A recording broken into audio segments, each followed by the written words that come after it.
Well, well, if it isn't my most accomplished assistant, you truly could not have come at a better time. I've just a perfect assignment for you. This parcel here must be delivered to one Marset naturalist doing research at fauna that does inspire in the central shroud, brains, beauty, grace. Why, I envy you for being able to bask in her brilliance. Sadly, my supervisory duties demand I remain in this spot. Anyhow, you might want to hurry with that package and try not to mind the smell, Kupo.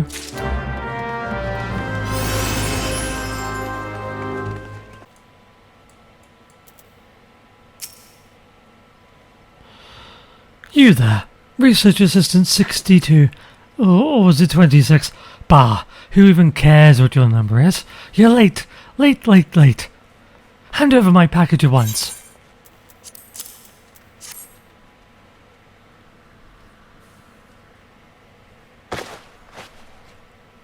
Yes, come to me, my...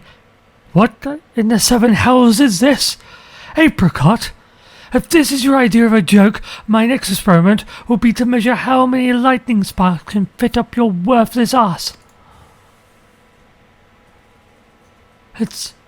a root, Professor, with a silent... Silence, Half-Eater! You should fall to your knees and thank me, the 12 that I deign to address you by any name at all. Now answer me, what in the name of Norfolk's teats am I supposed to do with this rubbish? But I swear, Professor, I placed the order exactly as... This is raw mole meat, Hoggle, no. I asked for a live mole, living, as in what you won't be doing when I'm through with you. Research Assistant number 8020 whatever. Time to prove that you're the only one around here worth your weight in gobu droppings. My current research product is to study the behaviour of those troublesome talpids, moles. To a layman such as yourself, you need not concern yourself with the specifics of my research, which would be far beyond your feeble mind. You need only know that I require one living mole pup, and I require it now. The blank stare on your face tells me that you lack even a common knowledge that the royal plantations of Older are known to be infested with the filthy creatures, and that any half-wit botanist who works there could educate you as to how to capture one. Am I not making myself clear, Research Assistant 7012? You, the Royal Plantations, a live mole pup, to me, now!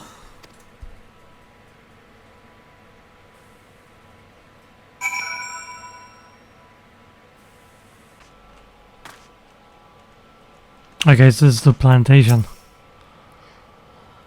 Looking to nab yourself a mole, are you? You'll hear no argument from me. Cute little buggers, but leave them to their own devices and they're more than happy to eat us out of house and home. Fortunately, they're more belly than brains. Simple enough to snag one if you have the right tools. First of all, you're going to want to set this bundle of weeds atop one of their molehills. Then, take this flint stone and set the weeds aflame. Smoke will flood the tunnel, and the moles will come bursting to the surface for a breath of fresh air. Mind you, I said moles, plural. The little pup won't put up much of a fight, but his mother won't be so keen to power with her young. You best brace yourself for a fight.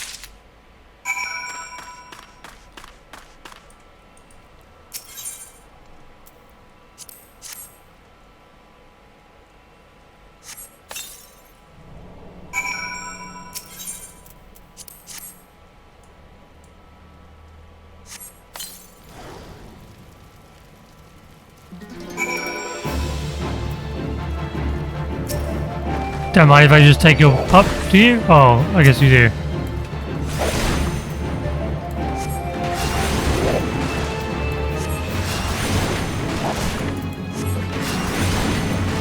So we'll kill his mother?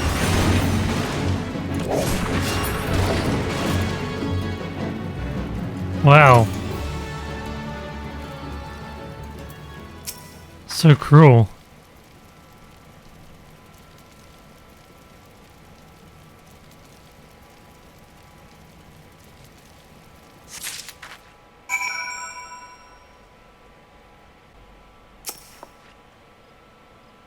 Research assistant, whatever your number was, I swear to the gods, if you've come back empty-handed, I'll use you for my next research specimen.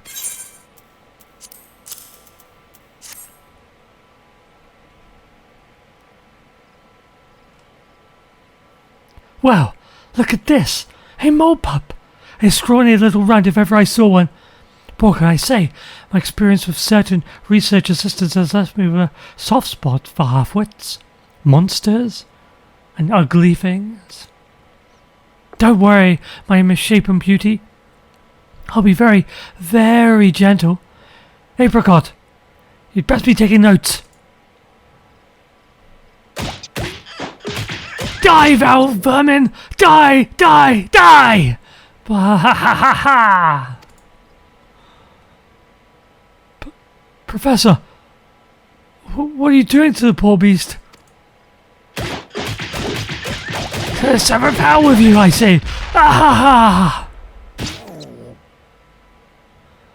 In Norfolk's name, Professor, have mercy!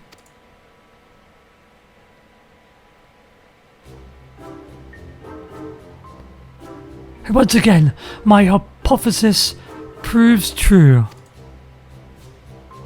Have you never found it strange that, despite spending the better part of their lives in tunnels beneath the soil, moles possess unusually large eyes?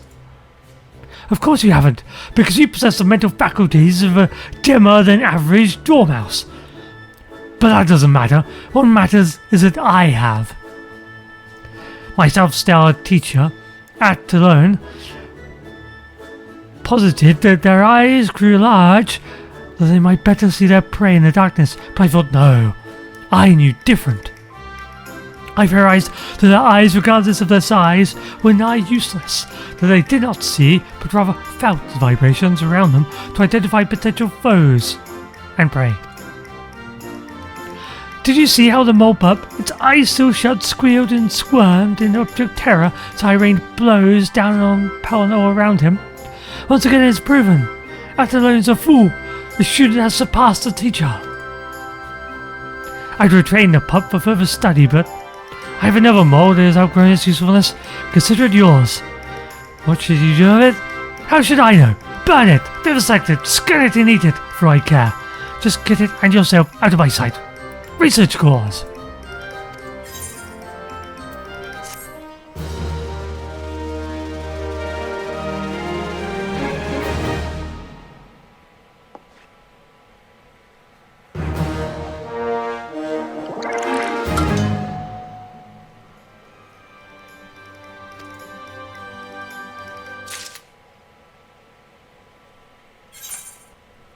She is evil, but we got ourselves a mini mole.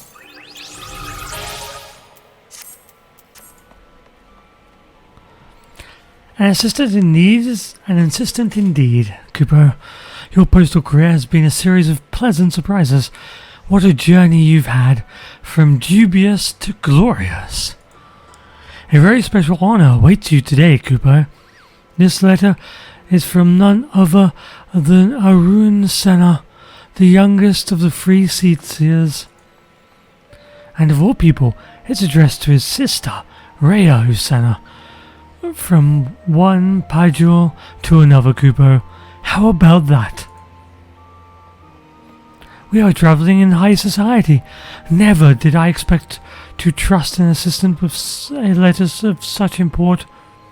But you exceed all expectations.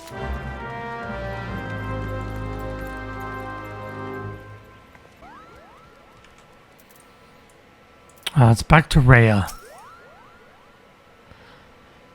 Ever does it hearten me to see your face, Lilith, though this time less than others. Come, we've our roles to play in this mummer's farce. Give me my letter.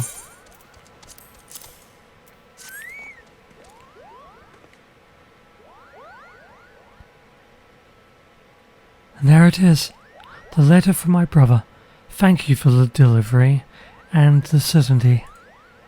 No delivery could be of graver import than a missive between 2 of the Seedseers. Yet here stands a mere assistant letter carrier, not the deputy post Moogle. Curious, is it not, brother?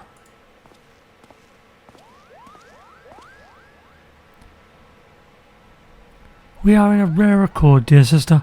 There is something amiss with the post-Moogle, a secret sorrow that has driven him from his duty. You are bemused, Lilith, and seem to grow vexed for want of an account. Know that this deception was not for your benefit. It is the deputy post-Moogle that concerns us.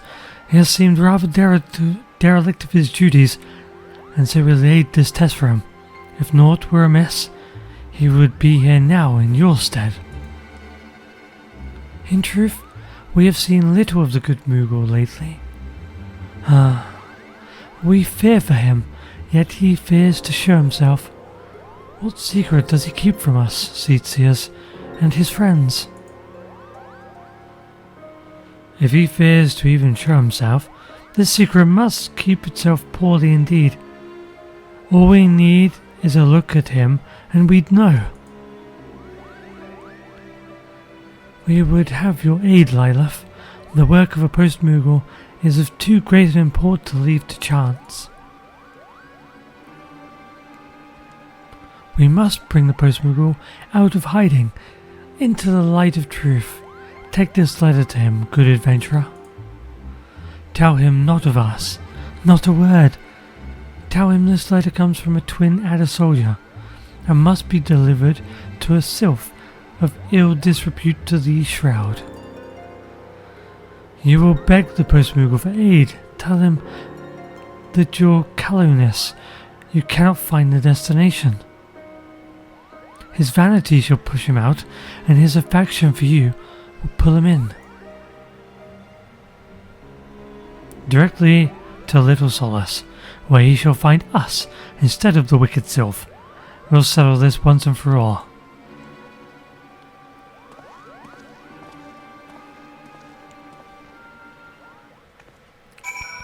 So could you do this mission without being a White Mage? Because we met these two through being a White Mage, I believe. I don't think we met them earlier than that. And so would you just go to whatever it is your job role was? Your highest? Did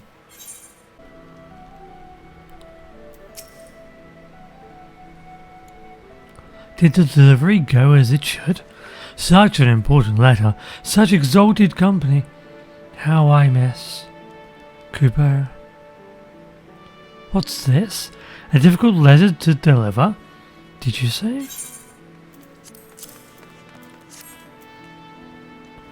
A letter from a twin adder soldier to Deluxio. A most notorious sylph, Kubo. You were right to come to me. This is a difficult delivery indeed. But I am not familiar with the Moonspore Grove, Kubo. I barely know the name. Moonspore Stove? Clove? No idea where to find this Deluxio. None. Wish I could help, but I regret to tell you I cannot. Simply, I cannot go with you to Moonspore Grove, Kubo. Why not? Because, Kubo. Because out in the grove there may be spores. Yes, that's right. I have allergies, Kubo.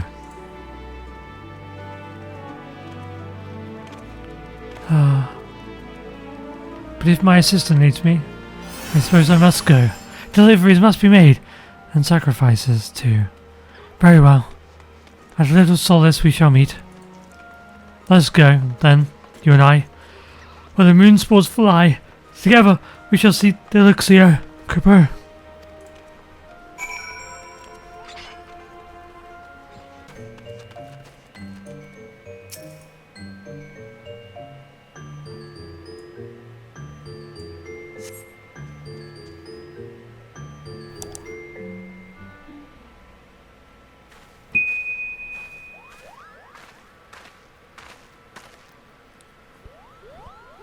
How now? Where is the post-Moogle? It is not like him to be so late. Something is amiss with him, well and truly. Could it be that he has sensed our presence? That he dares not meet the Seedseers? He is near, sister. Beyond that, I cannot say exactly where he is. And the elementals, something has them stirring. If he will not come to us, we shall go to him, brother. You and I are for the bramble patch. Lilith, you shall seek the post Moogle near the hawthorn hut. I like this, not Lilith. I sense something diminished about the post Moogle's presence. Aid him. Be his friend.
My faithful assistant.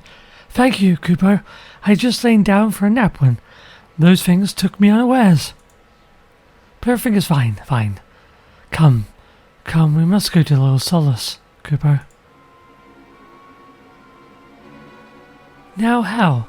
For someone working so little these days, you seem awfully tired. Did you think you could deceive the Padgels, Deputy Post Moogle?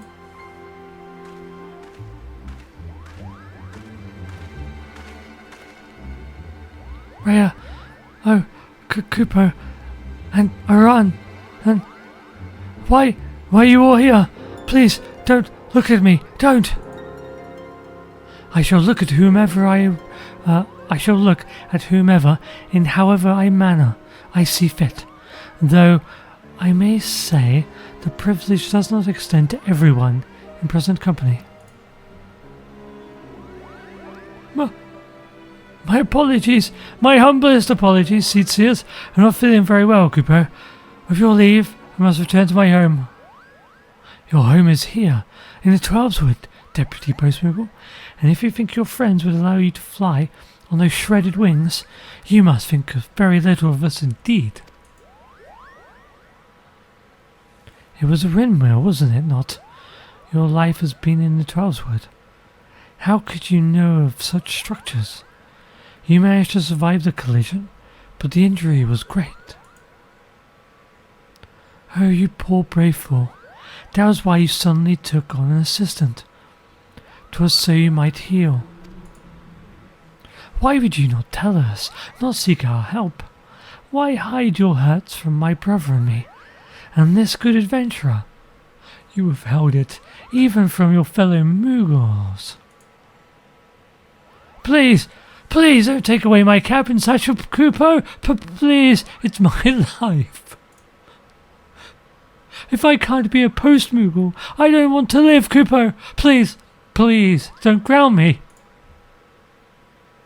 My faithful assistant understands, Kupo. I beg you, help me. Tell them not to ground me.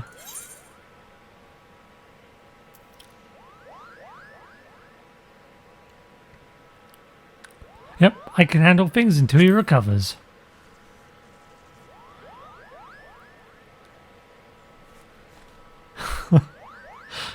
Aw. Well, poor Post Moogle. Do I understand you correctly? You'll serve as needed, without being named the deputy letter carrier yourself, so that the honour of your post remains with your injured friend?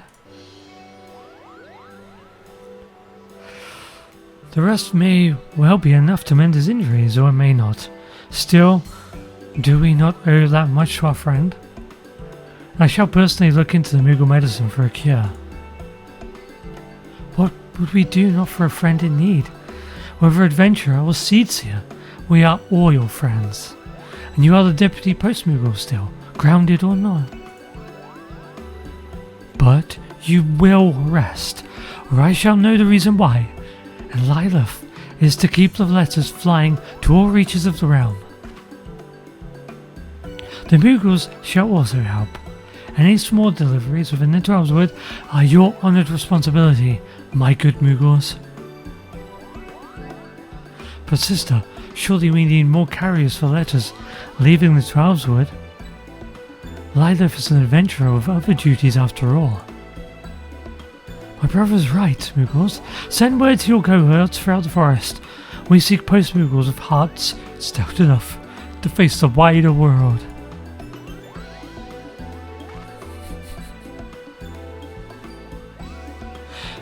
Now, my dear post Moogle, we must tend to your injuries.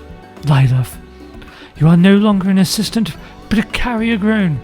See to your duties, and to the novices who will look to you for aid. Oh well, we've been promoted. And I thought there was going to be a horrible Moogle, a horrible post-Moogle death.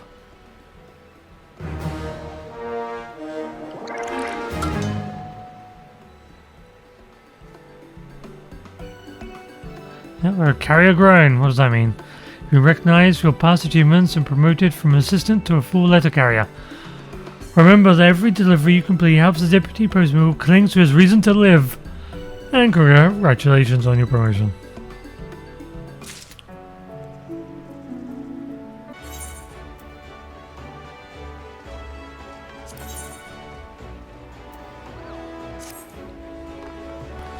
Why, if it isn't just the adventure I was waiting for, Cooper, have I got an assignment and a half for you today? Why, you?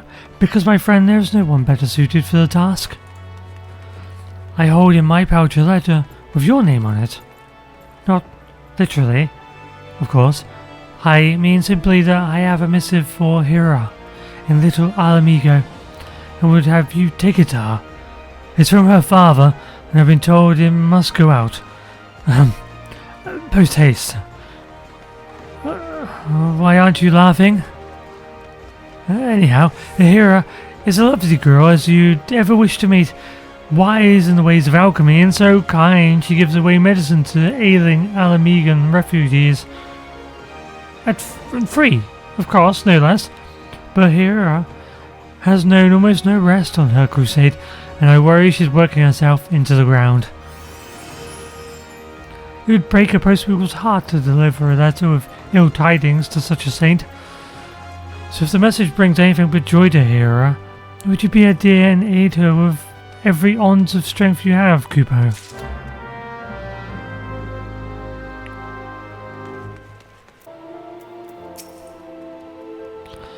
What a pleasant surprise, my friend. I've been so enthralled with learning about Alamigan remedies, I've quite forgotten when we last spoke. So tell me, what brings you here today? What? A letter from my father?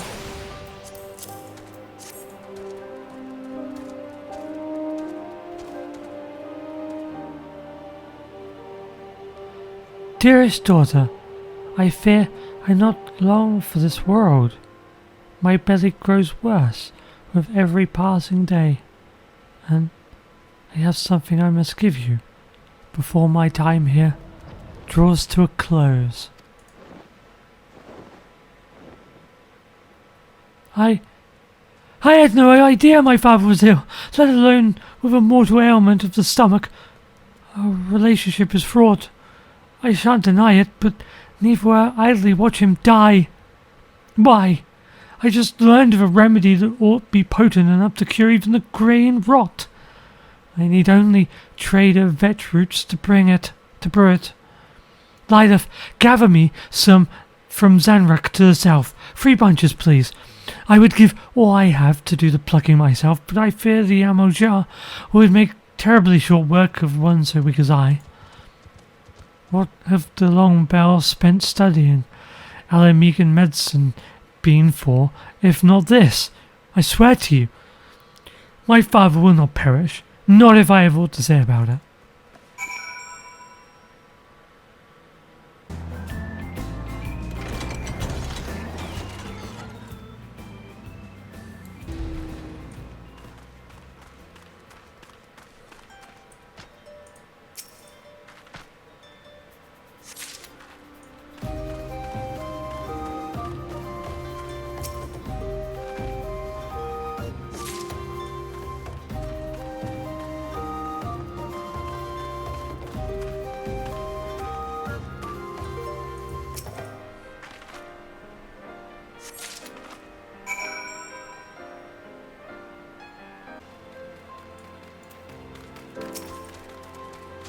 I am most relieved to see you have returned unharmed.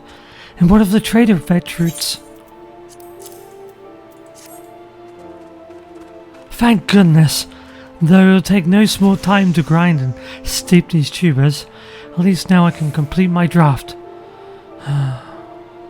Yet I find little comfort in that thought. Visions of my father, all alone and in agony, weigh all too heavily upon my mind for that.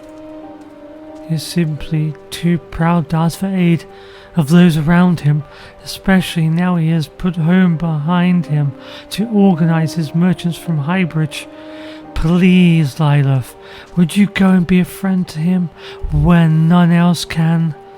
I promise I shan't be more than a few miles behind you with the remedy.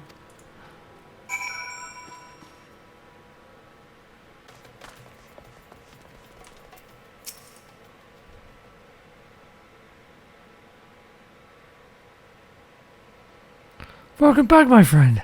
I knew you weren't immune to the law of the fine merchandise. Mayhap I can interest you in a... Dear me, why do you look like one bound for the lich yard?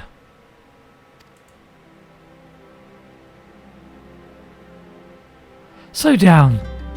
A fatal ailment of the stomach? Me? Gods be good. This is certainly the first I'm hearing of it.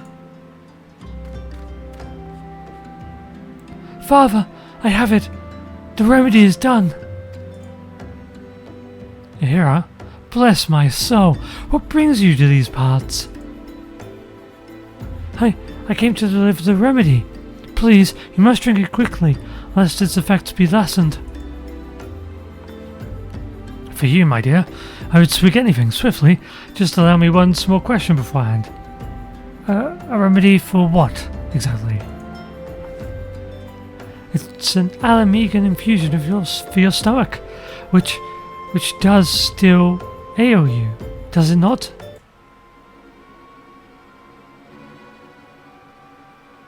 Ah.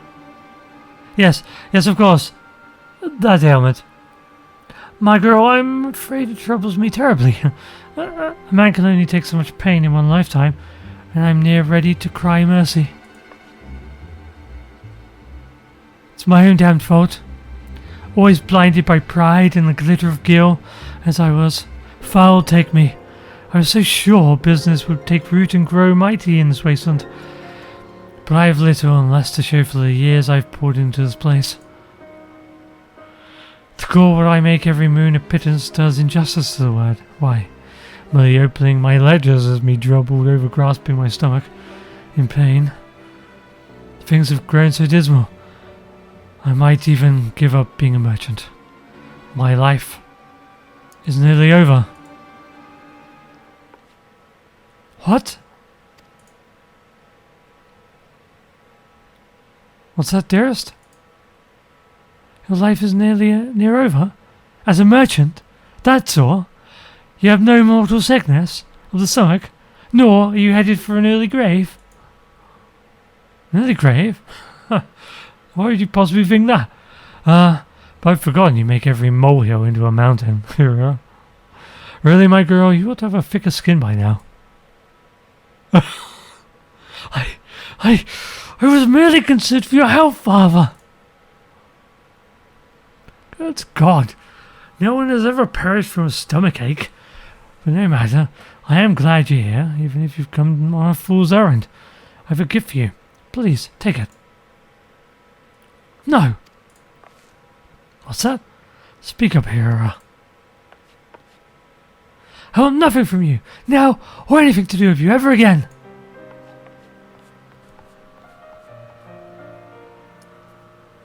What in the name of the 12 has got into her? But I never meant it. Good God. Is that really what I wrote? Ah, Ahira had to write to me then. I'd been a complete arse of a father, leading her to stray of that letter. What was I thinking? Calling her too sensitive. Father, take me. I must find her at once, apologize. But which way did she? Bloody hells. Ahira just ran due south, straight towards an Almojar encampment. Please, adventurer, you must follow her and keep her safe from those lizard men.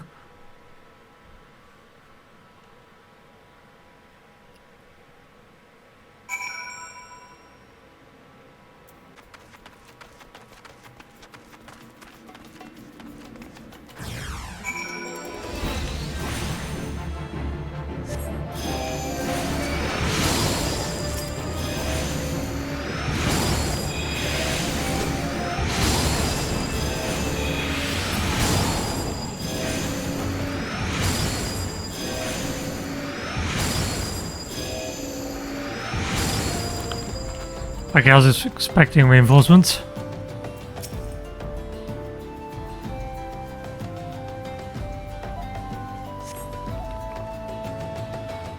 Thank you, Lilith.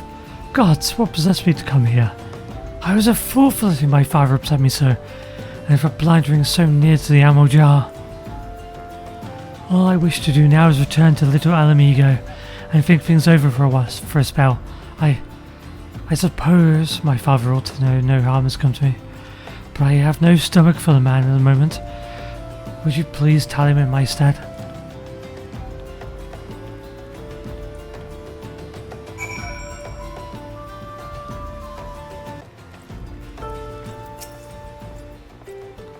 What of my daughter? Has something befallen her? Well, she's safe then. Thank the gods above for that. I've never been more worried in my life, nor felt such sharp pains in my belly as I was waiting for your news. What was I to do but take a swig of that remedy here bought? Let me tell you, it's amazing stuff. A mouthful eased the cramping, and a cup cleansed the pain completely. I had no idea my daughter was such an alchemical prodigy. Why, this remedy is easily worth its weight in gold. It'd be criminal to waste this kind of genius, or hide such a miraculous elixir from the realm. You must ask Ahira if she can brew more, to put to market, of course. I'm not asking this to line my own coffers, mind you. No, my daughter created the best, and the whole realm will be all the better for having access to it. Just think of the lives that could be saved if this remedy were made available to all Eorzea through my network. Of course, my daughter won't believe my motives are pure, so I'd have you give her this keepsake, a favourite of my late wife's, as proof of my sincerity. She was a victim of the green rot, my wife, and for Ahira, imagine seeing the woman who bore you curled up in soiled small clothes, screaming of agony for her stomach, half the time and sobbing the other. That's the memory of her mother Ahira carries. I should have remembered that when writing the blasted letter, but being the lackwit I am, instead I sent Ahira into a panic. Little wonder calling her too sensitive made her livid. Mayhap if I hadn't poisoned our relationship, we could have avoided this ugly business altogether. If only I had not driven the girl away by calling her a naive child all those years ago. All she wanted to do was heal the ailing in Little Alamigo, after all. You don't want for alchemical knowledge, but whence comes for Gil for your grand crusade, I asked her. You'll die among the beggars you tried to save, if you're foolish enough to pursue such lofty ideals with no coin in your pocket. Wonderful fatherly advice, eh? Thank the 12 here, I wasn't so easily swayed by my folly. And look at the healer she's become. Crafter of remedies fit to save the realm. and trusted friend to the Alamegan refugees she lives with in ways few old ones ever have been. The hero has grown into a wise and kind woman, as her mother was, and hasn't gotten on to my avarice. She's more than earned my respect, and my blessing to live as she fits. So when you give her this neck piece, Lilith, make her understand how proud she's made me.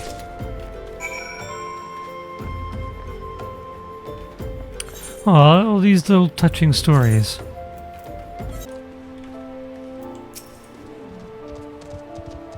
My father has learned I am well. Did he have aught else to say?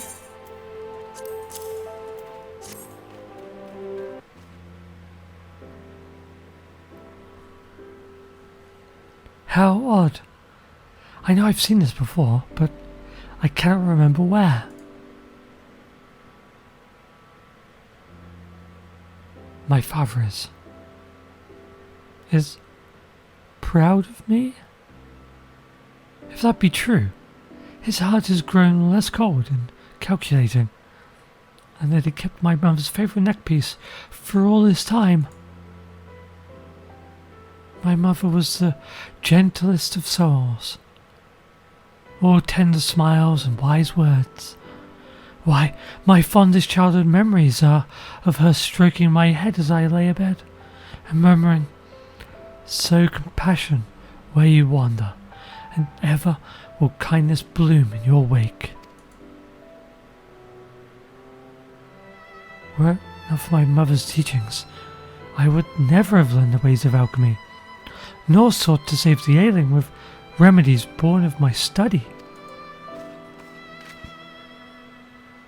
But father never truly seemed to hear what my father exhorted, though he asked her counsel more than I. Watching him pray so devoutly before the altar of prophet was simply more than I could bear. Yet, though I know not if I believe his promises of change, I could think of no better way to distribute my remedies than my father's network of merchants, and if his work might deliver succour to the downtrodden, am I so stubborn as to deny him the chance? I'll do it, or I shall at least try, but by enlisting the aid of the Alamegans here in brewing the remedies, how could even the fates deny us success? And after we have made enough to put to market, father and I will finally talk about mother, about my life after leaving home, about everything.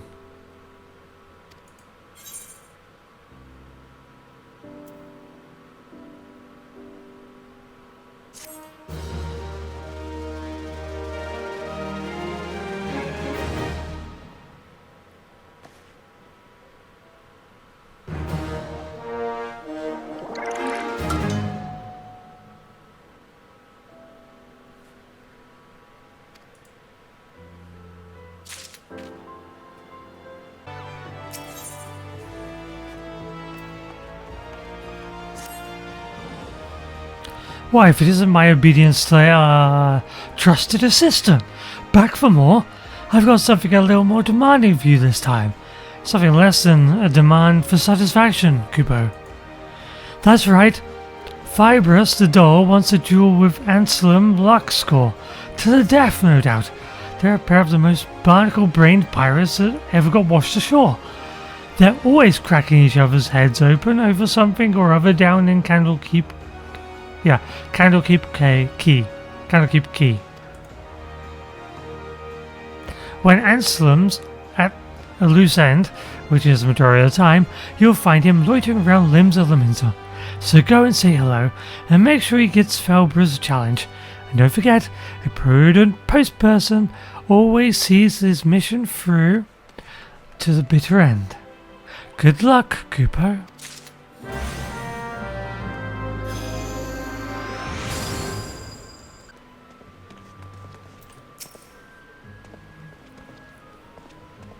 We are the Earthy Pirates. We sail the stormy seas, with bird muck on our shoulders and woodworm on our knees. Ah, you got business with me, lass? If I owe you a coin, come back when these fellas are done tussling, and I'm done drinking. Whatever that may be.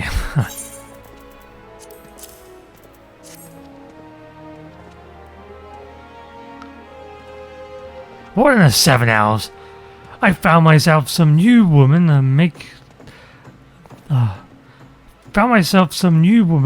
women even, they'll make that ale wench look like a puddle of puke, and keep her for all I care, and was made for each other. Philbrus, the blow-eyed bastard, thinks I'm gonna take that line down, does he? There's a wench down in Candlekeep Key, me and I'm been scrapping over for a while now. Ain't like she's knockout or anything, but a puddle of puke, the dog's got a nerve. Anyway, I know a woman I'll blow these wenches of is out of the water. This is really hard to read. We'll be needing an arbiter for our little shindig. Figure up for the task, lass? I bet a gold to Guano and Scurvy Curl be hiding his head in the drowning wench. You best come quick or you'll be mopping up his lily liver with a bar mat.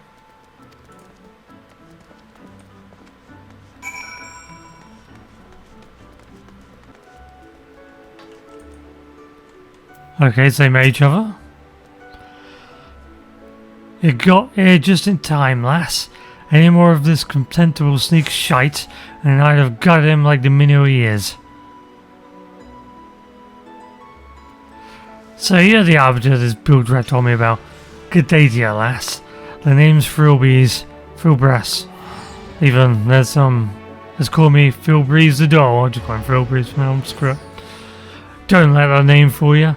My wit's as sharp as my blade, and they tell me there ain't no woman better than mine. I've been trying to knock out some sense into Anselm's thick skull down in Candlekeep Key, but every time some meddling plank comes in charge and sticking their nose in where it ain't wanted. So this time, we ain't fighting with fists, but with facts. And that's the only sober one between us, so only fair you decide who's right and who's talking out their ass. Alright then, me first. I'll show you the apples for me eyes, a pair of Mikote beauties. They'll put hairs on your chest, follow me down to Bulwark Hall, and I'll take my winnings.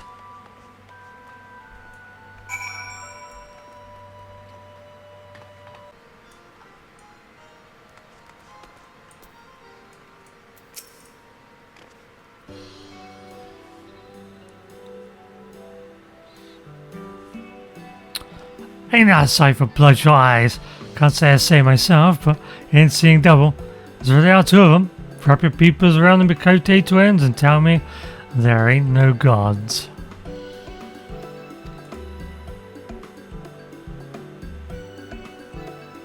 Right after the calamity it was, the terrible tempest struck up and drove my ship against the rocks. Next thing I knew, the boiling waves were dragging me under. I woke up with a head full of snakes, a mouth full of sand, and a pair of bright voices ringing in my ears. Aye, it was the Mikote twins brought me back from the long sleep.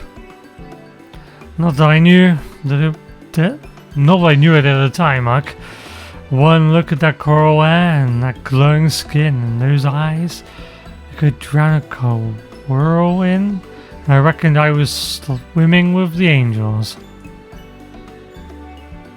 5 years have been since I last saw them, but guess what? They remember me. I was like trying to get up the guts to go over and talk to them. What do you know? They call me over and ask me how I'm doing. A pair of tender-eyed beauties like them giving the time of day to a sun-baked scoundrel like me? Tell me them Mikote aren't even sent. Go on, lass. Go and bend their ears. And every day you get to see charms like that up close and personal. Not on pirating coin any road.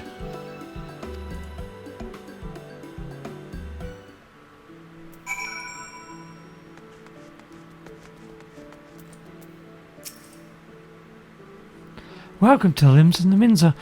If there's aught we can assist you with, feel free to ask. For instance, if you needed to be relieved from the attentions of a pair of recalcitrant pirates?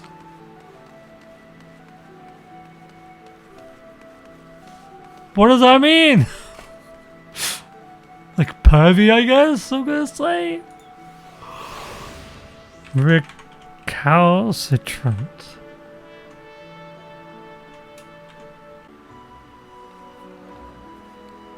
Oh, it means uncooperative towards authority figures. Huh, okay.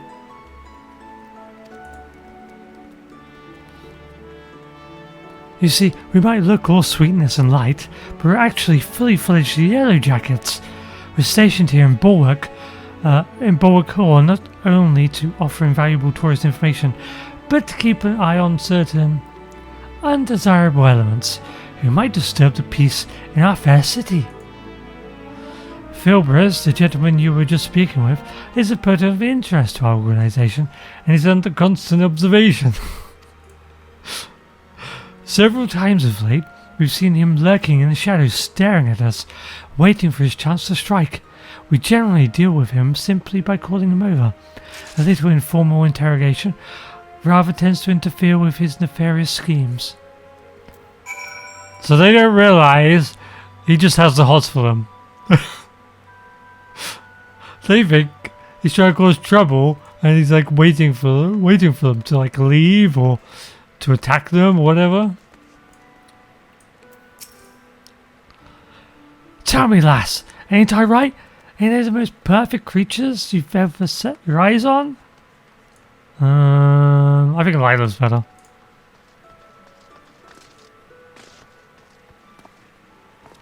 Well, what? I'm under surveillance? You mean they weren't flirting with me? They were questioning me? Ha! You thought a pair of Makote lovelies like them would pay heed to a grisly sight like you? Best stick to your own kind. There's plenty more bottom feeders in the sea. Shut your rotten bilge roll. Aye, they might have misled me, but they did it for a damn good reason. That attentiveness, that sense of duty. There ain't no woman that beats the Makote twins. Listen to that. The pitiful quavering of a beached whale. You've been had, boy. Follow me down to Fisherman's Bottom and I'll show you what beats a couple of double-dealing Makote.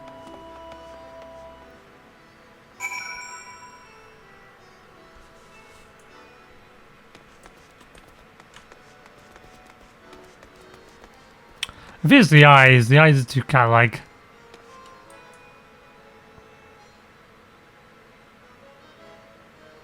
Yeah, it kind of creeps me out.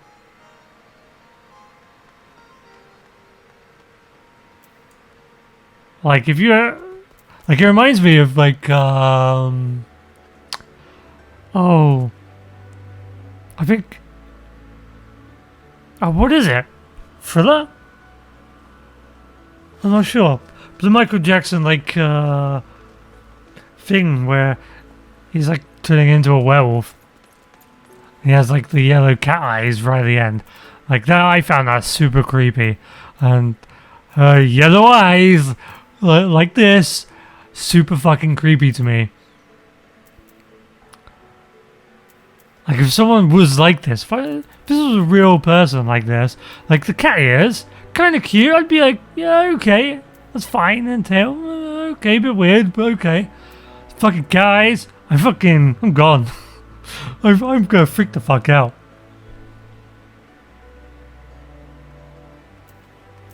Yeah. Normal eyes are so much more pleasant to look at, round eyes. But it's funny, because big cats have round eyes. It's not just cats, it's mainly creatures, so foxes have these too. It's creatures that are, I think ambush predators that hide in wait and then pounce on some unsuspecting prey.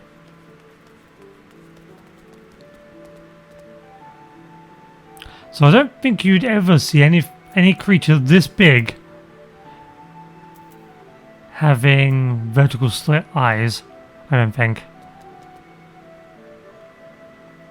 Could be wrong, but I don't think so.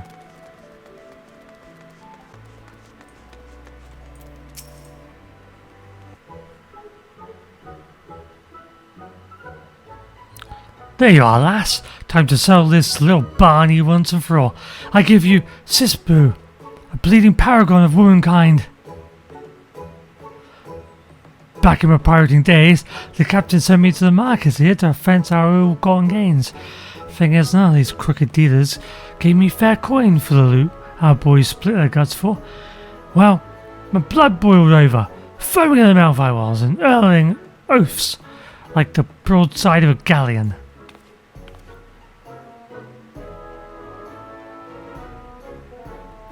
That's when Sisapu stepped in. Men twice her size are cowering in fear, but she squares right up to me, a raging pirate in full cry. Don't be a baby, she says. Get a grip, she says. Fair shook me to the core, it did. Face Scoundrel should even think about doing Sisapu down. I'll fetch him a punch up in the bracket. Don't believe me? Go and see for yourself, lass. One moment with Sisapu and you'll be a changed woman ever after.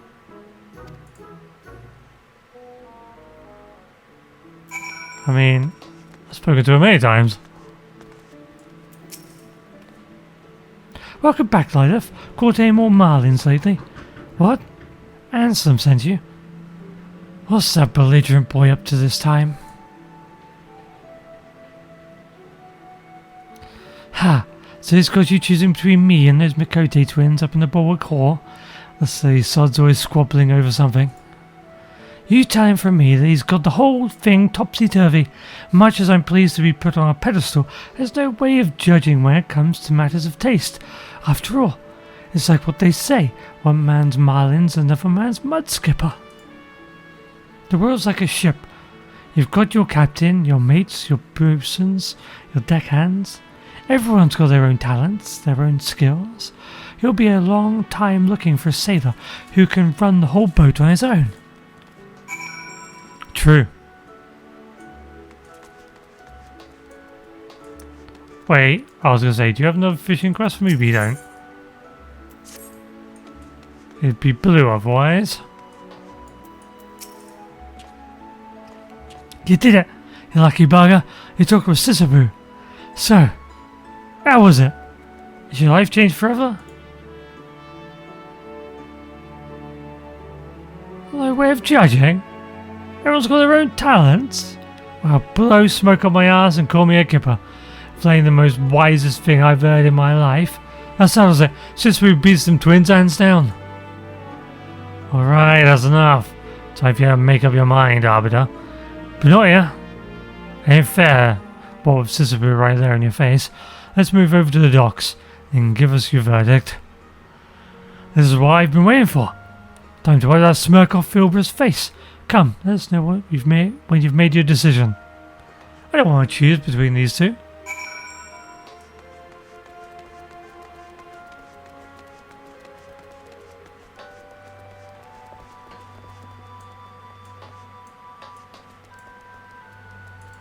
Like, it's cruel to judge women like that. It's cruel to judge anyone like that. You shouldn't just, like... You're going around saying, oh, who's the hottest? One, it's going to make the person who gets branded the hottest feel really uncomfortable and objectified and treated like some kind of, like, doll for people to just fawn over, and the people that aren't chosen, it's just gonna hurt their feelings, right? So it's like there's no winning in this. You don't. Just better just like no, just don't choose people like that.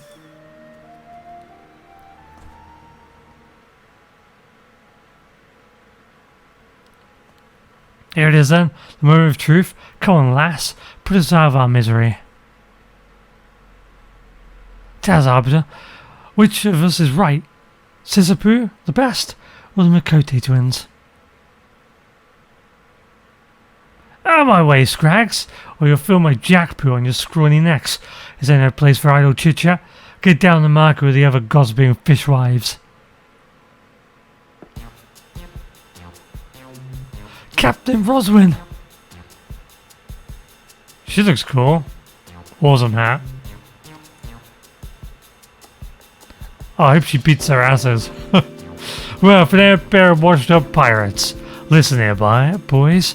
If anyone tells you to quit your drinking, and your wenching, and your brawling, give 'em a cuff from me, or I'll keelhaul you myself. Once a pirate, always a pirate. You build up your scores on deck, then settle them ashore. That's pirate justice.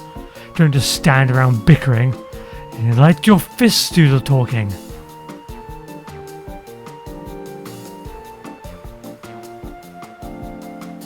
Now they're going to choose her as number one. Can't blame them. But still. My gods, what a woman! Like a gulp of grog in a shipwrecked sailor. All the time I've been pining after them twins, I took my eyes off the real treasure. Aye, Sisyphus many things, but sure as hell's an hard drinker, I'd find pirate, captain. Follow her to the bottom of the ocean, I would. Sorry to intrude on your daydreams, but I really must advise you to come to your senses. The only thing a boorish harridan like her would give you is a nice collection of lumps to decorate those thick skulls of yours. Captain Carvelane.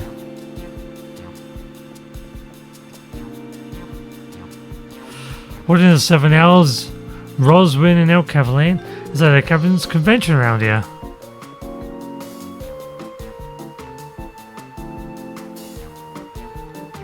Oi, Carvelane, you stinking screw! What are you saying about me? Nothing, my dear. Simply removing the scales from these poor fellows' eyes. Mark my words, gentlemen. An animal starved of affection grows desperate, and its desperation dangerous. Hey, who are you calling desperate? I could have any man I want. The fools are queuing up from around Fanland to try their luck with me, and not one of them's fit to lick my boots. So that's how it is. I should have known a goddess like her wouldn't look twice as second-rate deckhand scrubber like me. Not when there's a living legend like Captain Carvelane around. Now, my good man, I think we have a most grievous misunderstanding. Ah, I'm as green as a goblin. What I wouldn't give to be a pirate king, off to a secret rendezvous with the Corsair Queen, like something out of a fairy tale it is. A rendezvous? Have you lost your mind, man? I do believe I've wasted quite enough time with you, imbeciles. I have important business to attend to.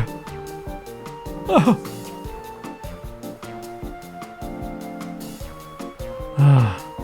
For I finally found the woman of my dreams.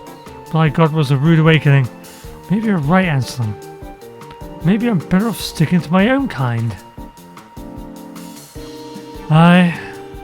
When you're a competition like that, you don't stand a chance. Sisyphus right there. There ain't no point chasing around after the perfect woman. I reckon I'll take another crack at me ale, wench. Ain't so bad waking up with a puddle of puke if you've had a good night out. Wow, that's classy. Your ale, wench? You beef-witted barnacle, that wench is mine. Let's take a leaf out of Captain Roswin's book and settle this with our fists. Once a pirate, always a pirate!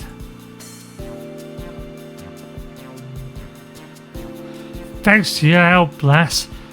It's high time we were heading back to Candlekeep Quay. Come down if you ever want to see Pirates Justice in action. Till then, fair winds to you, and Godspeed.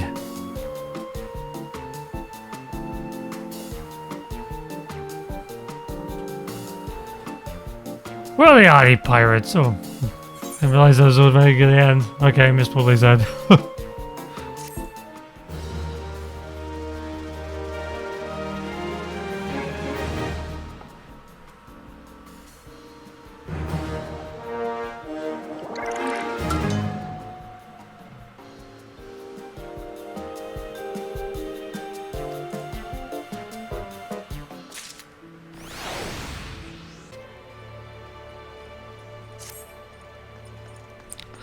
My trusty Lilith, I have a delivery for you, addressed at the severed string over in Raincatcher Gully, Kupo.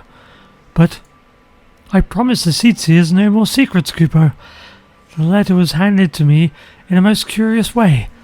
Why, he seemed to not know of post-Moogles, and it was very furtive to boot. I introduced myself in a way that did credit our kind, you can be sure, but when he asked me to deliver the letter in his stead, do you know what he said? Don't deliver it now. Wait a few days. Have you heard the like before? I know how much you enjoy the strange and the suspicious, so here you are, Kupo.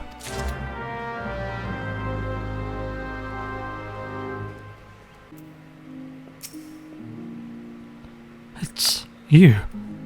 Been a while? A letter? A letter from who? Nobody knows me.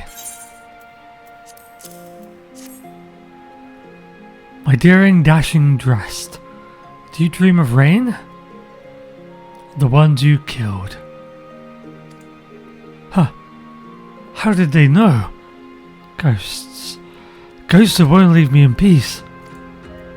Taunting me before they kill me. No. No, no. I won't let them. I'll run. I'll start over somewhere else. Help me. There's a leather sack hidden east of here.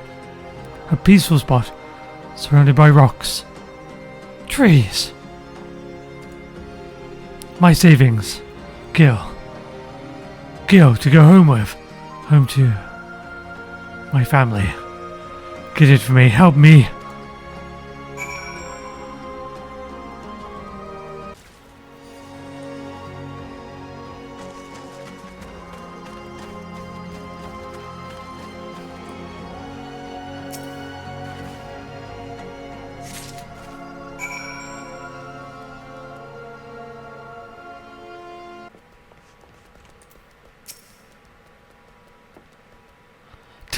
Did you find it?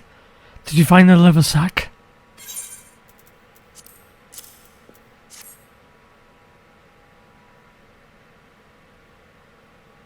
Factor. Let me take a look inside. Must be sure. What? No. No! No! Just a dream. A dream. Let me wake. Wake, wake. Oh gods. Mercy. Have mercy. You see a tear? No. No dream. A bloody helm. Black blood. Old blood. Item in me. By the majesty of Garlemald, never to desert. Item in me. Ghosts. Ghosts. 3 years. Not a single night of peace. And now they rise.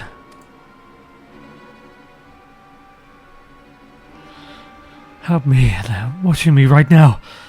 I have to get out of here. Go somewhere else. Just a short while. Then I can go home. I'll go. Out the back after you go out the front. Meet me near the abandoned house in Lower Eorzea. You know, the kobold squat, the house of sticks.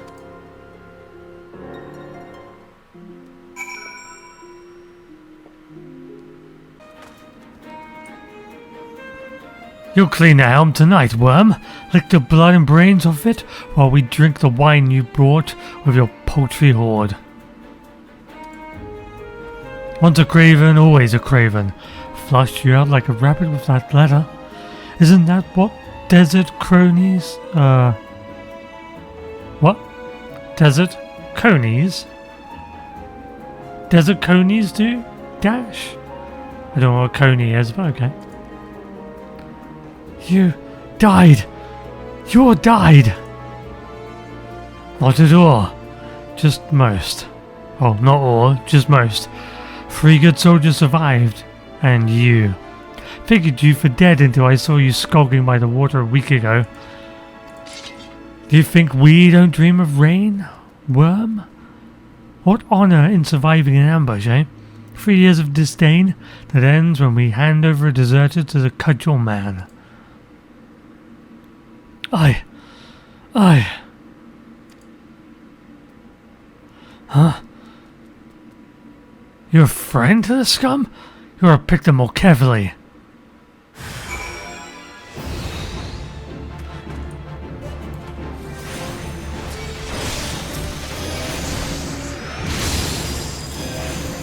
Well, I guess I'll be dead now.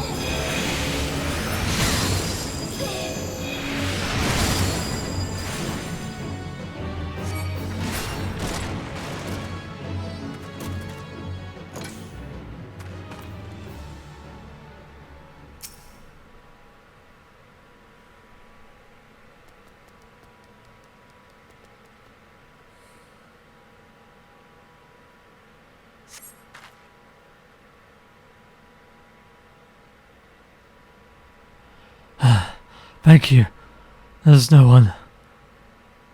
I'm alive now. I'm safe. I was in a unit of Guardian Scouts. A Maelstrom ambush in heavy rain 3 years ago. I thought I was the only survivor. I didn't feel like desertion. It felt like dying. You heard what they called me? Dashing dressed. I never tried to run before that night. They kill you for that. It's from before. In the desert. Why did you protect me? We're not kin. Look at me. I'm barely a man. A broken, craven thing. You decided I should live. How? How do you do that? I can't even decide some days. Which foot to move first? Do you think I can be well again? Decide to live? Not just be afraid to die?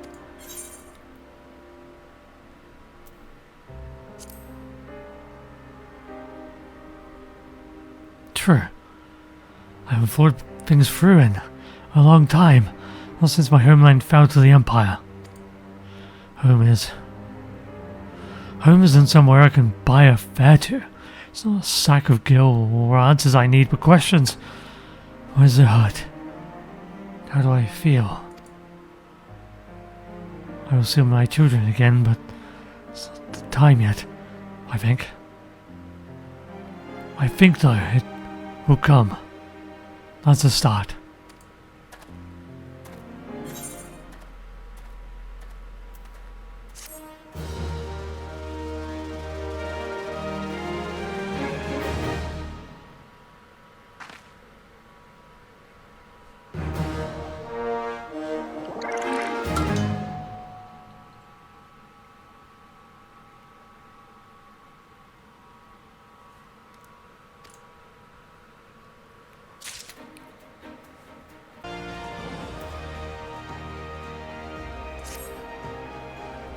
Lydoth, my loyal lackey, your timing is perfect, Kupo. Look what I just found crumpled in the bottom of... look what just popped into my post bag.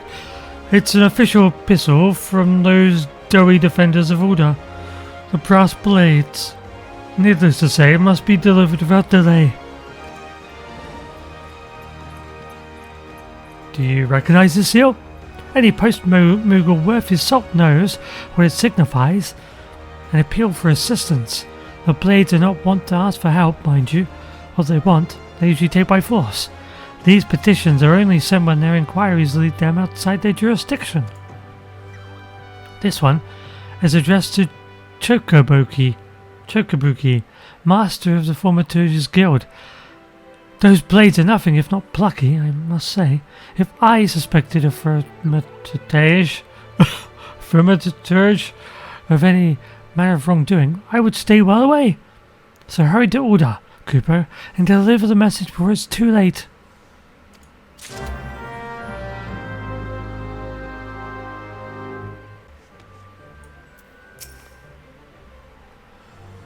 Ah, another aspirant come seeking knowledge of the ineffable. You are fortunate, child, for the 5 masters of this guild far led you to the wisest. Pardon? You came here for another purpose entirely. A letter, you say?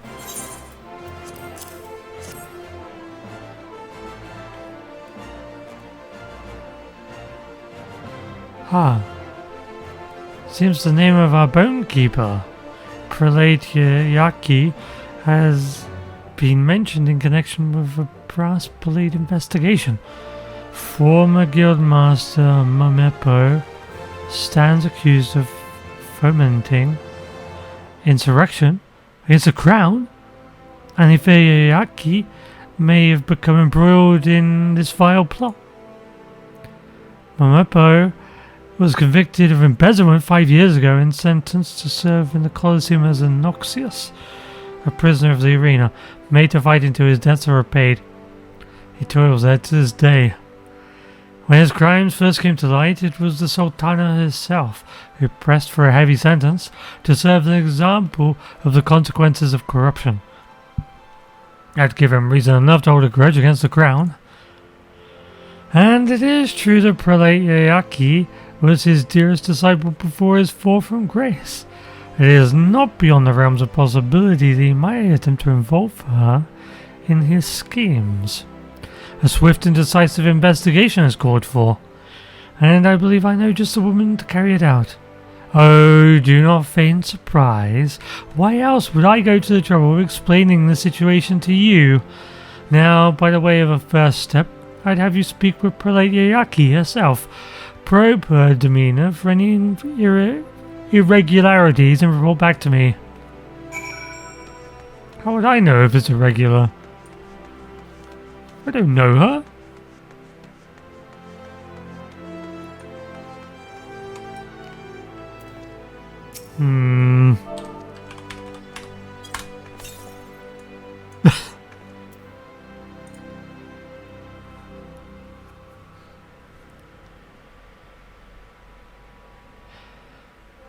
How dare you speak to me like that? Get out of my sight before I give you reason to regret your presumption.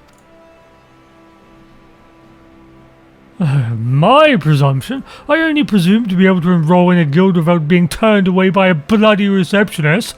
Of all people, your guildmaster will hear of this. You mark my words.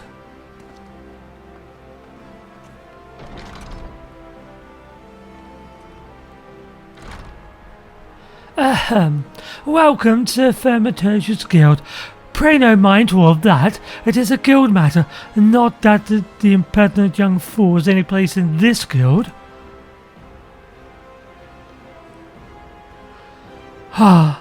I find that I am quite at a loss as to how to deal with this latest crop of initiates. Most are wholly oblivious to the dangers of thaumaturgy. They imagine our art is a pastime and would blindly embark on the path to oblivion without a moment's hesitation. If only they knew. I was here long before the brothers who serve as guild masters today. For nigh on 15 years have I stood at this desk, ushering unsuspecting novices into the abyss. I have seen too many souls corrupted by the powers they did not understand and could not control, so I have taken a stand. Any aspiring initiate who I adjudge to lack the necessary aptitude, I turn away. If that goes beyond the prelate's prerogative, so be it. Too often have I seen the spark of enthusiasm in a novice's eye turn into a conflagration that consumes him. I could not simply continue to stand by and do nothing. You may report my conduct to the guildmaster if you wish. I believe that what I have done is right, and I'll take full responsibility for my actions. It is for the Council of Guildmasters to decide whether or not my conduct goes against the dicta of the guild. Final judgment on the matter would fall to the eldest of the brothers, Master Coco Bez, I think.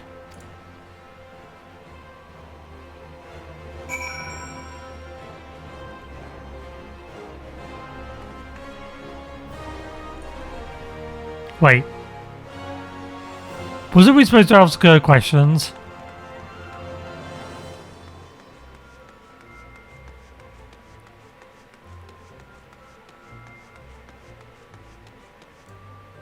I guess her demeanor is good though, because she doesn't want corruption. Could be a facade.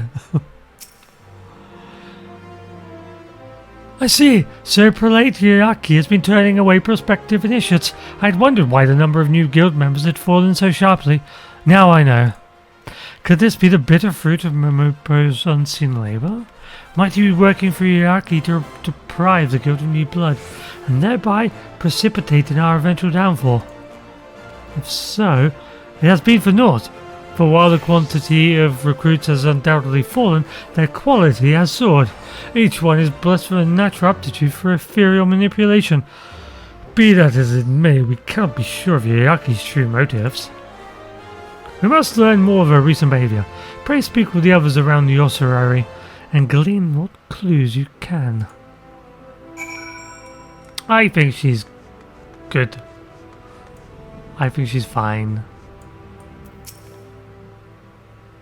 Lady Yaki, she's been in the guild longer than any of us, and yet she's still only a bone keeper, propping up the reception desk. I wonder why she refuses promotion so stubbornly. She was a loyal supporter of the previous guildmaster, you know, right up until he was thrown out in disgrace. I suppose her feelings towards my brothers and I must be complicated, to say the least. That may explain why she still can't seem to get our names right. I had always imagined it a simple lapse of memory, but now that I think about it, I can't help wondering if it might signify something.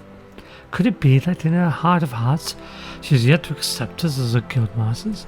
No, it's because you're all named Bloody Coco!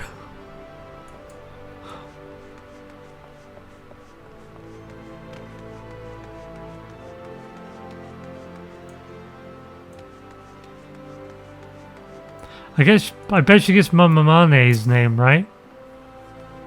But like Yaki, she always has her head in a book, a habit she picked up from Master Momopo, I believe. In the study of esoteric tomes, he was, without equal, so skilled was he at extracting knowledge from the most cryptic texts, that he was even able to bring several long-forgotten magics back to life. Such achievements prompted many to look past his more questionable activities, Ayake among them. Others, however, were not so forgiving. The truth is, long before his fall from grace, there were more than a few in the guild, who regarded him with suspicion. Not Ayake, though. She was always been such an earnest, single-minded person, completely devoted to deepening her understanding of thaumaturgy. She saw only her master's genius.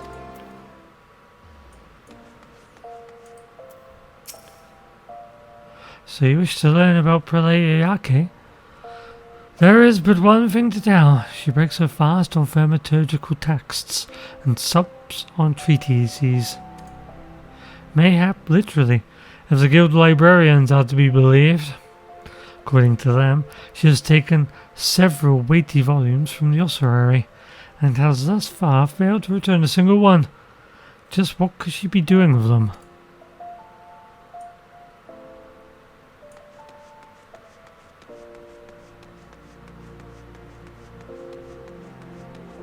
Oh, we're gonna go outside?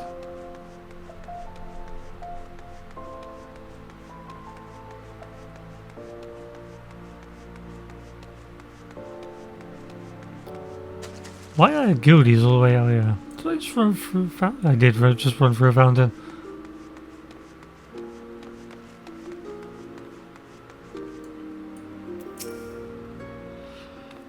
Oh gods, I'm good for the money, I swear. Just give me a few more days. What? You want to know if I've seen Prelate Yaki? Oh, no. Alright, yes. I've seen her a couple of times, heading through them doors over there. Looking all shifty. Stuck out like a sore thumb, she did. That's the back way to the Coliseum, see, and she doesn't look like no fighter. It takes you down to where they lock up them Noxious fellas, I think. Maybe she's paying one of them a visit.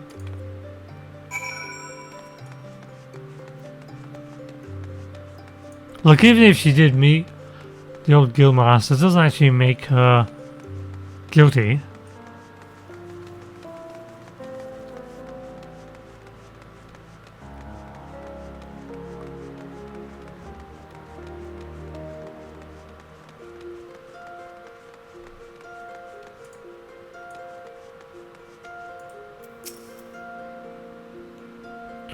My little bird returns. Tell me, what information were you able to gather about our prelate? I see. It seems, yeah, okay. Was more deeply enthralled to our predecessor than I first assumed. And the business of these missing tomes does not bode well. Momopo was renowned for his almost preternatural ability to piece together scraps of arcane knowledge from the most moth-eaten manuscripts and bring long-lost sorceries back to life. If, as seems likely, okay, delivered the stolen tomes to him, he may at this very moment be devouring to reawaken some dread magic with which to exact vengeance against the Sultanate. But without knowledge which text has been taken, we can only guess his intentions. Hold on a moment. You did say the books had been removed from the guild's private collection, did you not? Foul be praised. There may yet be a way. Here, Lilith, take this. It is the full inventory of the guild's archives, listing every manuscript that lines these walls. Simply compare the books on the shelves against the titles on this list, and our missing text shall be revealed.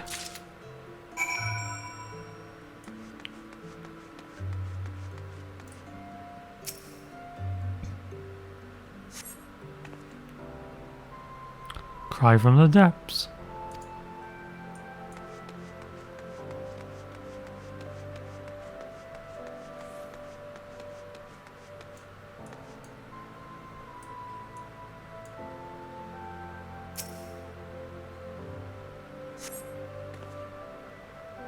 Thaumaturgy, the yawning abyss.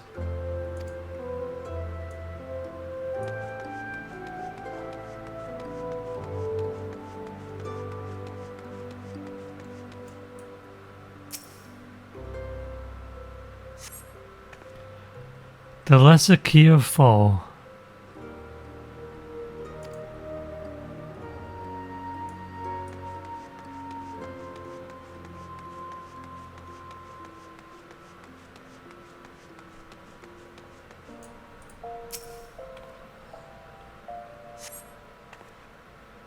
The Trough of Kings.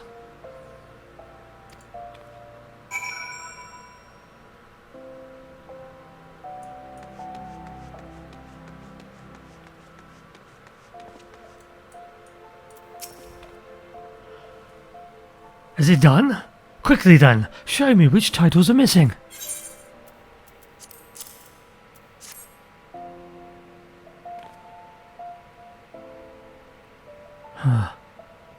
It is as I feared.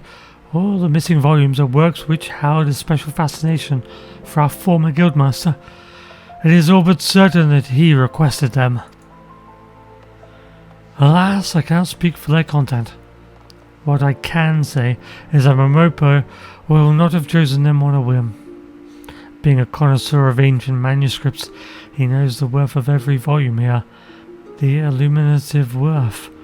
I should add, though, he knows the pecuniary worth just as well. As you may have heard, he became obsessed with collecting lavishly ornamented codices, frittering our funds away on gilded or bejeweled copies of works already in our possession. He would even buy works of little scholarly value, providing they were rare enough to drive up the price. By the end, the walls of his study were awash with gold and gems, and he would stare at them for hours, wrapped in silent adoration. In his lust for luster, he emptied first the guild's coffers, then his own, being driven at last to the felonious peculation to prove his undoing. I mention this because the volumes which Iyake took were wholly without ornament, meaning the Momopo desired them for their content and not their form. I fear something terrible lurks in those passages, Lilith, something which Momopo alone may be capable of discovering. There's nothing for it. The prelate must be made to talk. The end of the Eorzea shift draws near. I propose we lay a trap for her, lie in wait outside the rear entrance to the Colosseum. I will stalk her from the shadows, and when we have her cornered, we close the net.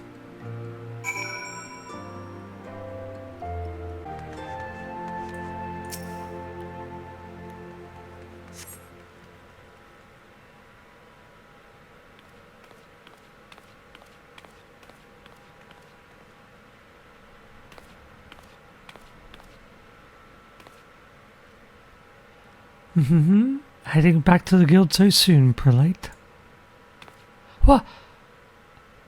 Master Kokobuki,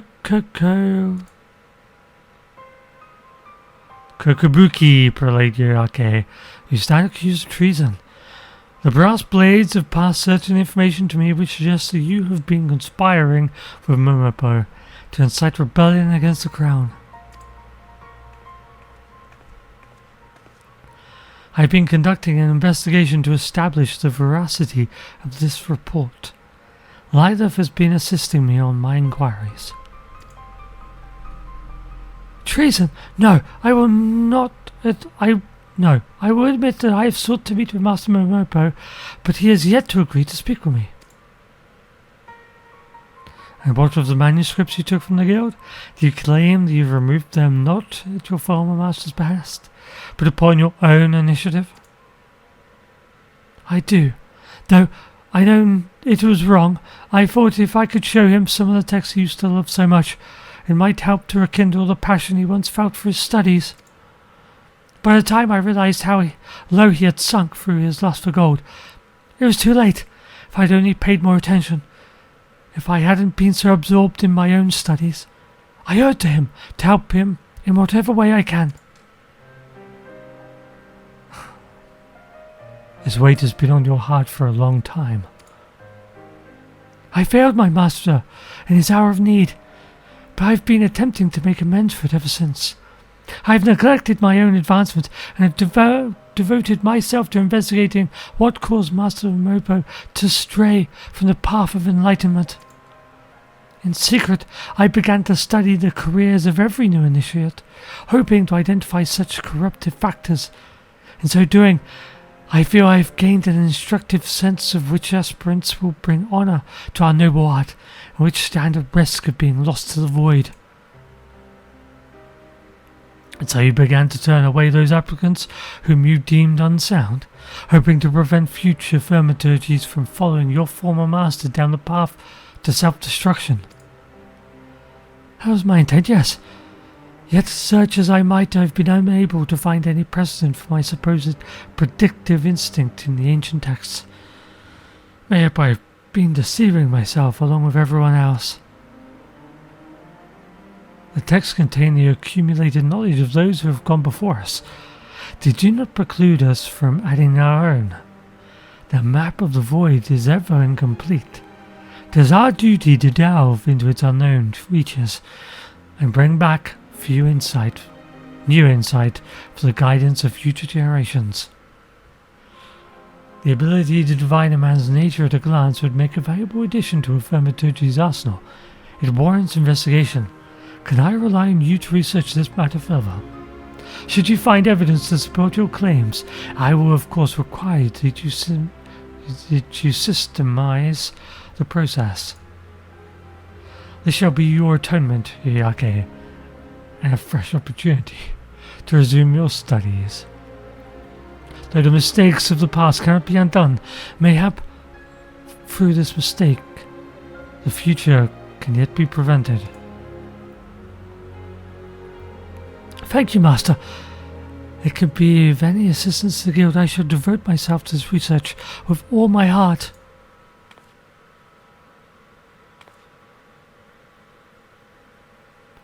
I thank you, Lilith, for helping to bring the truth of this matter to light.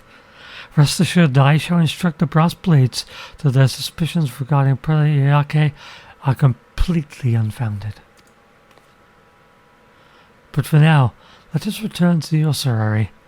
It is time that the fruits of Prelate Yake's labours were shared with the guild, not only for the benefit of the thaumaturges today, but for thaumaturges yet to come.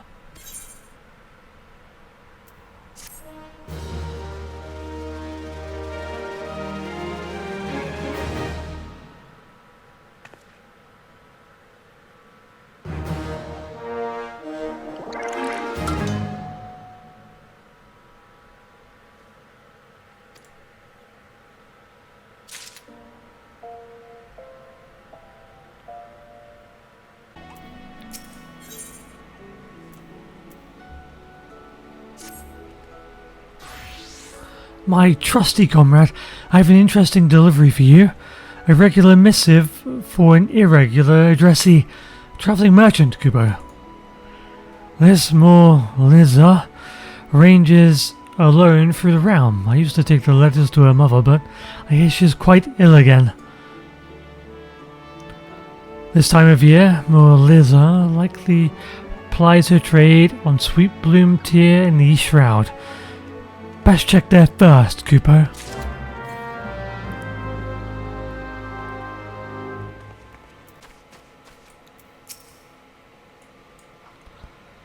Hail, adventurer. Some melting mushrooms for you today? Put you in the mind to play? Or honey still in the comb to still the thoughts of home? A letter for me?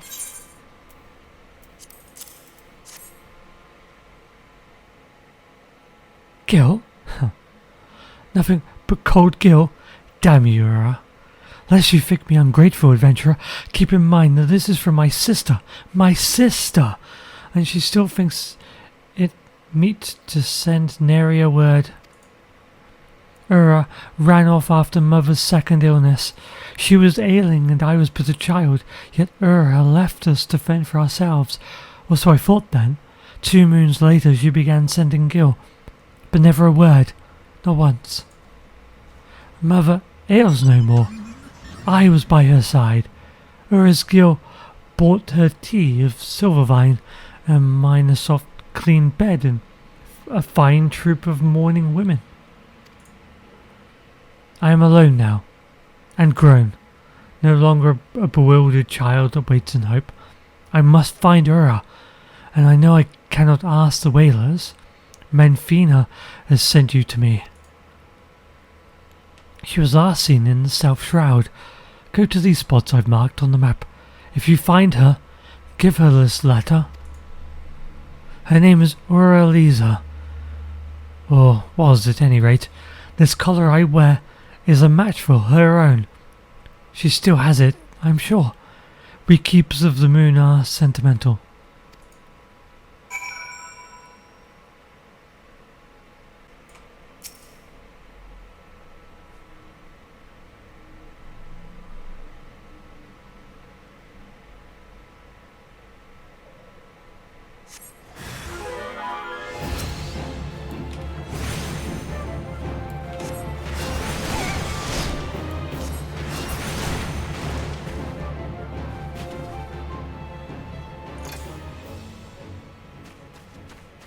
Oh, I need these for my hunting log?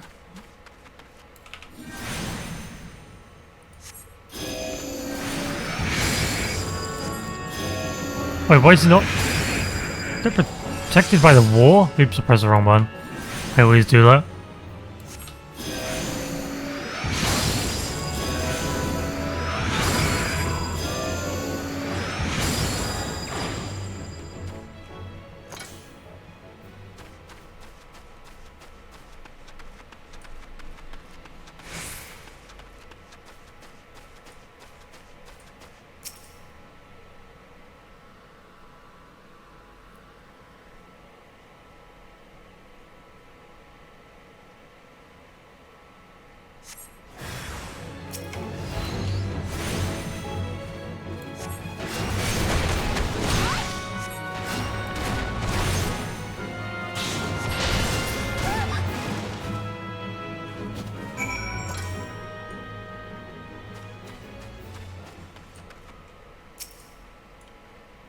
So has her sister become a thief? A Robin Hood of sorts?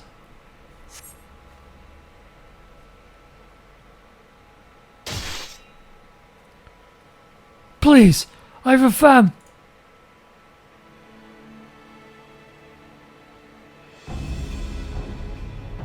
Die, wailing little lancer.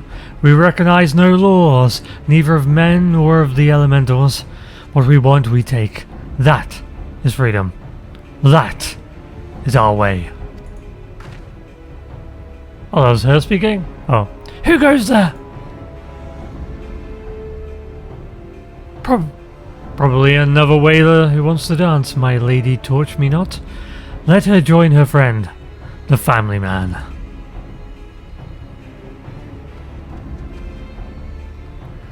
Don't want to play, eh? Then you should have stayed in the barracks.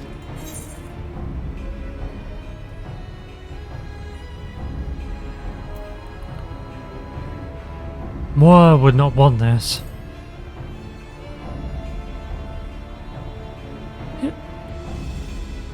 You know my sister. No bloody way to carry a letter from my baby sister. Give it here, and don't get no fresh ideas. Do I even look like a whaler?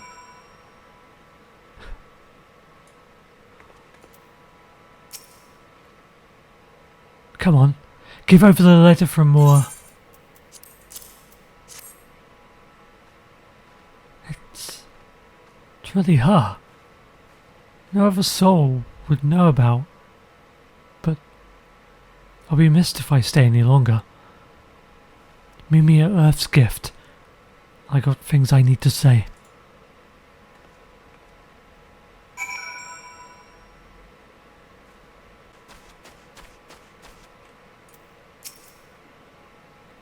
There you are. Have to sneak around a bit, because, in case I wasn't clear, the King's law says we've no family outside the forest. But I guess that's almost true for me, anyway. If Ma's gone. What do you think a young girl had to do, huh? To feed a bedridden Ma and a sister barely out of swaddling clothes? Bad things, adventurer. Bad for me. Then, bad for them. I was beautiful. Then I was brutal. Like a beast. A whaler caught me at my trade. Pink-cheeked little miss. All she saw was a thieving strumpet to drag before the heroes. So I took the roses from her cheeks, made them bloom on her fine green doublet. 'Twas worth it, for Ma never knew what I was, but I couldn't go home that day, nor never since. I hid in the forests, near starved. A city girl don't know how to hunt, and then he found me, the king. I'd killed a wood whaler, and that was my ticket into the cure claw poachers. You see, and my beauty pleases his highness. A man is a man. In alley is all glades, eh? Moore says she knows what I've done, but she loves me still and wants us to be a family again. But the Croc laws allow no family outside the gang, and I'm wanted by the law. But to go home again, I've done right by Ma, and if I need have no secrets from Moore, my heart's fit to break. Here, give her this letter if you're her friend.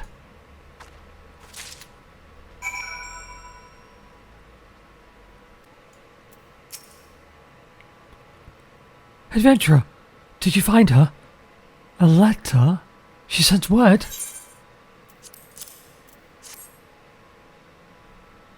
Ura wants to see me. How long have I dreamed of this, adventurer? Is it true that she is one of the Cure Claws? I feared it was so. That man, the one who calls himself the king of the Cure Claws, King Poach, growing fat on stolen game, stolen family. The men of the Keepers of the Moon live a wanderer's life, for they are the best in small doses. Women and children keep the hearth, ply various trades, and accept game and visits from the menfolk. But King Poach denies women this God-given rule over matters of family. He forces women to live with him, forbids them to see their sisters, mothers, aunts. Most unnaturally, they live with him, and him alone. He calls this abomination of a family the Kyorklaws, and thumbs his nose at the elemental's will. He goads his poachers to slay a whaler, to bind them to the gang. So terrible are their crimes that all Keepers of the Moon feel the suspicion and fear cast their way. I have known for some time that Mother and I lived on ill-gotten gil, but Mother is gone and I have no need of coin earned in blood and malice. What I do need is my sister, and the only family left to me. It is my turn to save my sister now.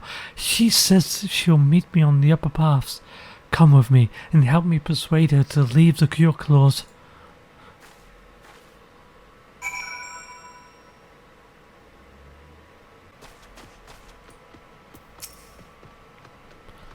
You could come home to us, Rua. Ma would understand. Everything you did for us. I know it. It doesn't matter what happened. We have each other.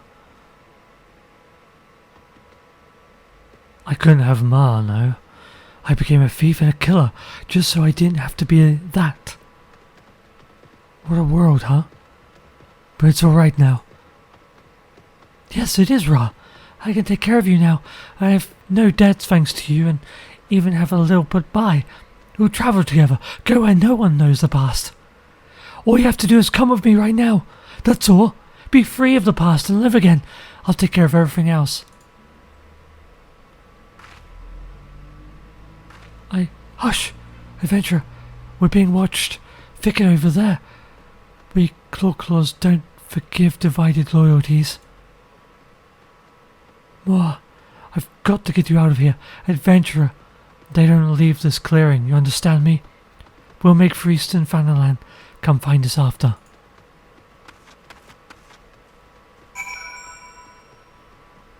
Well, anything to help my fellow Makote?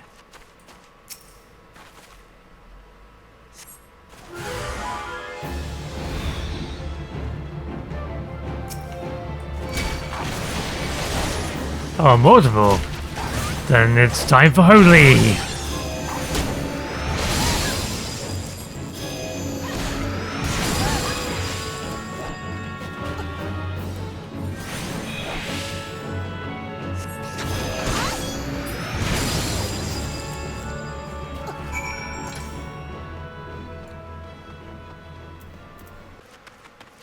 Uh-oh.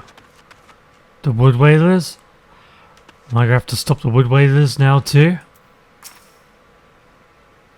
Adventurer! Well, what now? Stopped them cold, eh? But now here we are. I'm trusting you to take care of my sister.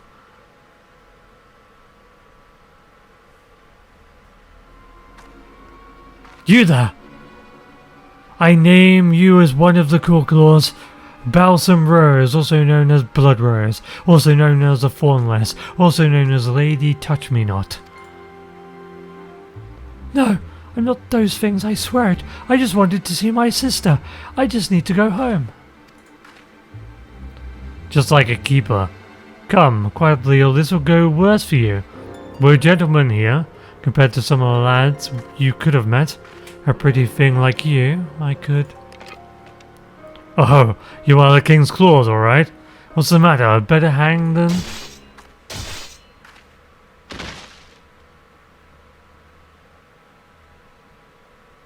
Your Highness! What scum! Thought you'd have my woman? Defile my thornless rose? Her place is with me and no other. Come, my love. My sweet king, does this mean you'll take me back? You'll keep me safe? I couldn't stand it again. I can't, please, I can't. Of course I'll take you back, Ura. Nobody will ever misuse you again if you accept my protection.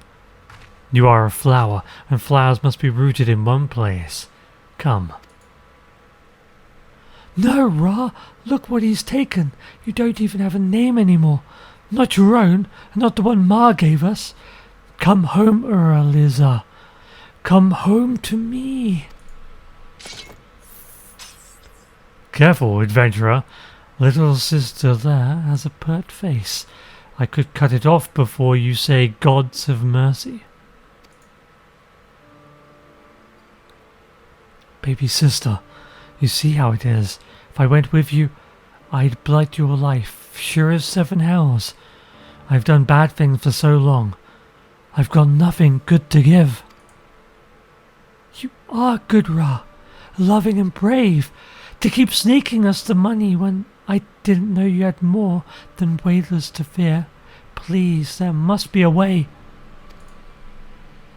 My place was with him, or he's the only one who can keep me safe from worse things.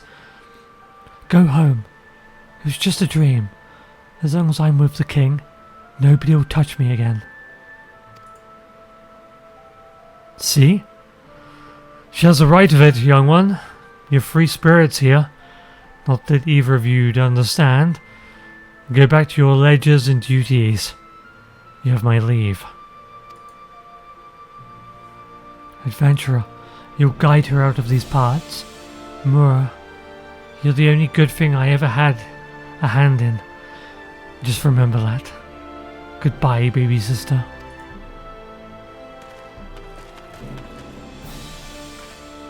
Ura! Ura!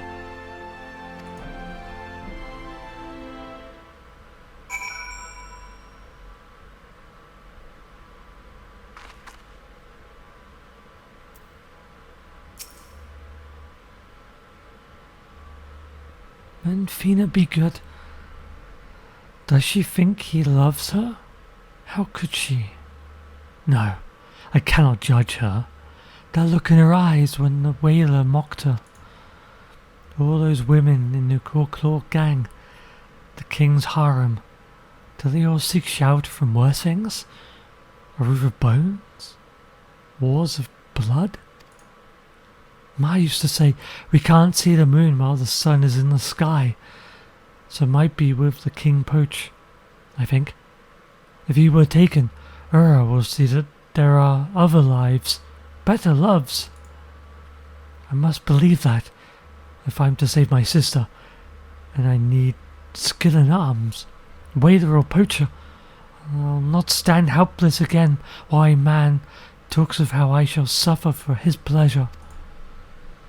Keep killing poachers, adventurer. I'll put the king of the Claws in chains and free her from hers.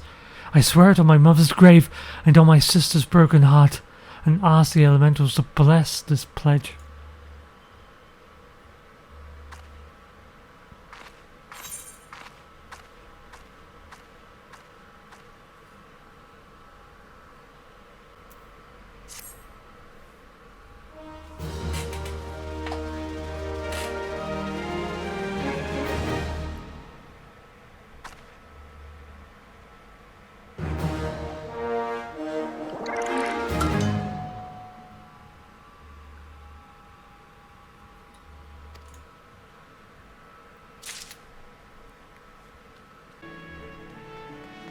So our last post-quest was pretty sad.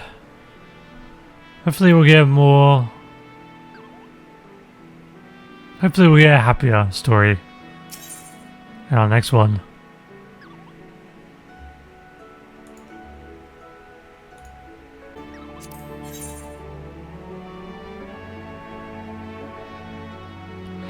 It looks like we will.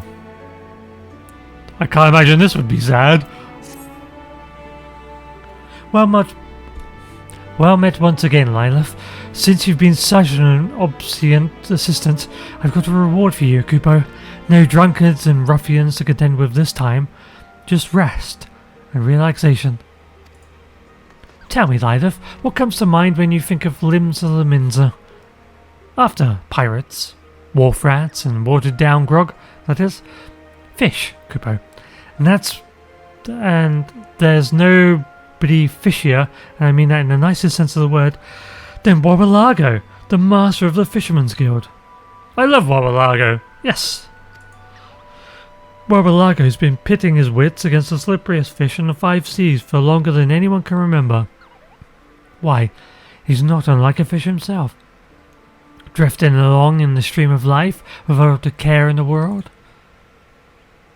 So I thought it'd be nice if you went down there and got to know him. Lay down your weapons and put aside your worries and take it easy for once. Oh, and while you're at it, you can take along this letter. I mean, you're going there either way, right? It's like catching 2 fish with 1 lure.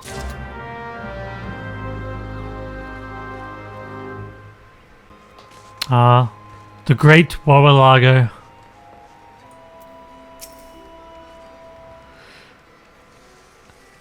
Well, if it isn't my firm friend Lilith, the soft lady who landed that monstrous marlin, come to cast away your cares with a little leisurely angling. What's that? A message marked for me, you say? So it talks about the marlin I caught for my fishing quest. Would you not be able to do this mission without first have gotten that far in the fishing quest line?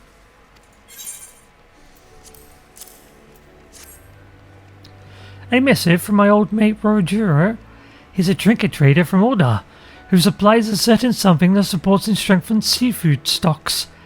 Since we set some of his special supporters on the seabed, Fisherman's Bottom has been swimming with shrimp and groaning with gobbies. I'd heard neither hide nor hair from him since the calamity hit. It's heartening indeed to know that he's hale and healthy.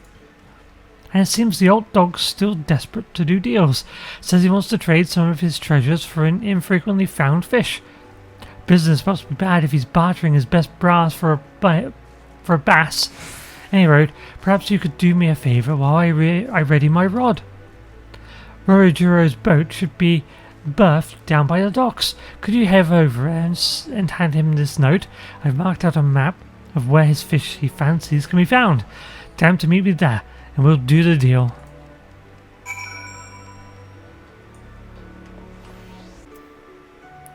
Rorojaro, there he is.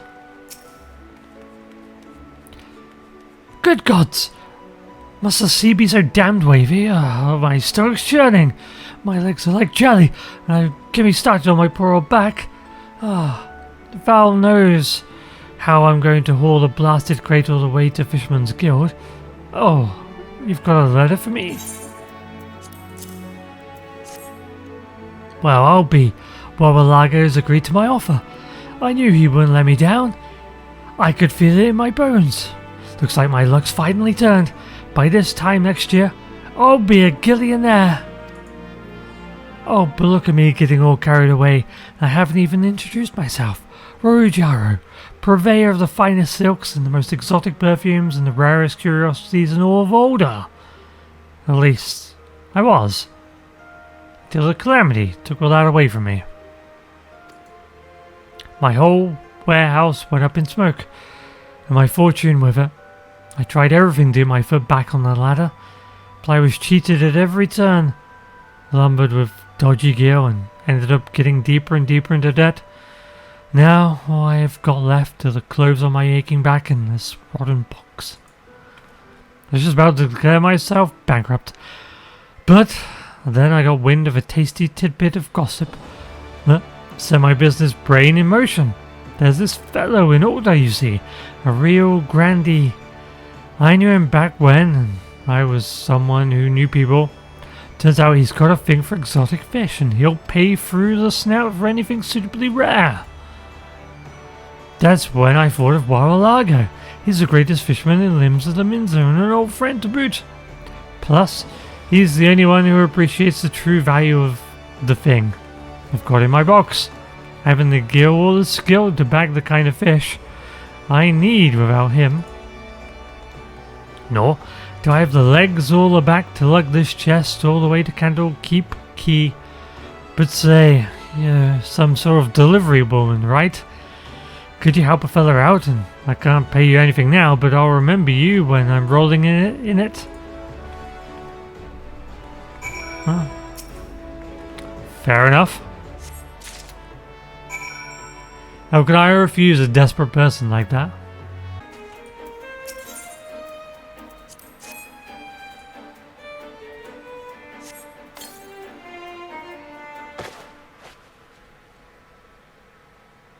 Thanks awfully for carrying the chest for me, Missy. Don't know what I've done without you. Actually, I do. Well, I turned up empty-handed while Lago forced me to start fishing myself. If you're short of something to swap, you'll snare the scaly specimen solo, he said.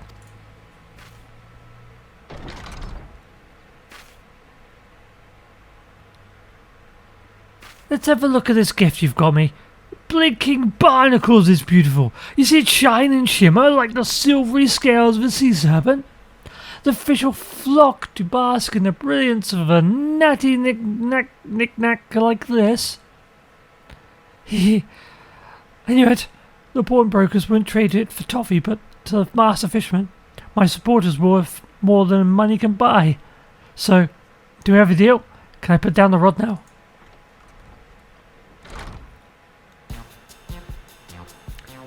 Fine, fine, I'll fetch this fish for you. The rarest ray-filled ray in the Rotano.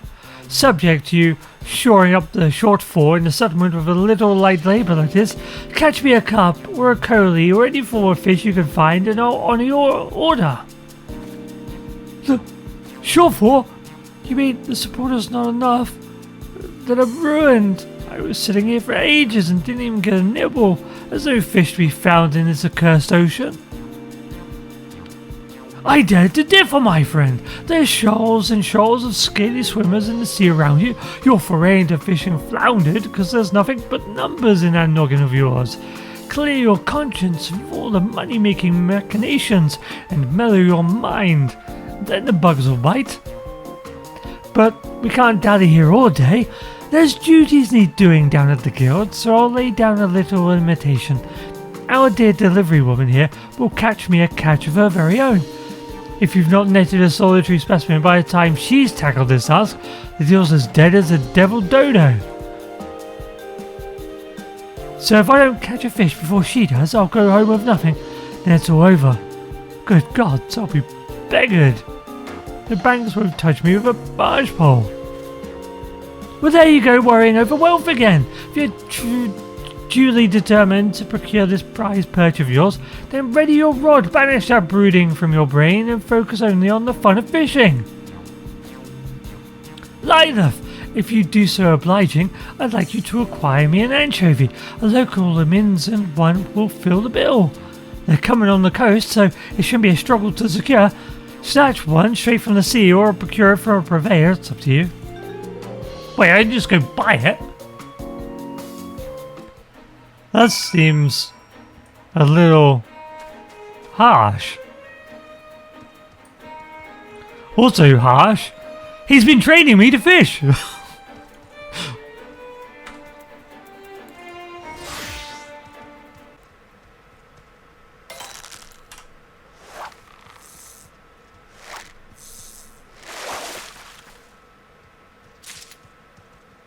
Well, there we go, we've just ruined this guy's life. Sorry, Rorojaro. Wait, what is that? Oh, need to change back. Let's exit our fishing.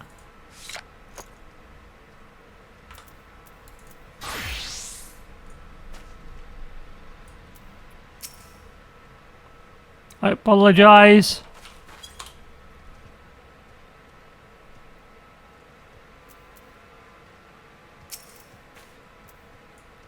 When you've acquired your anchovy, bring it back here to me.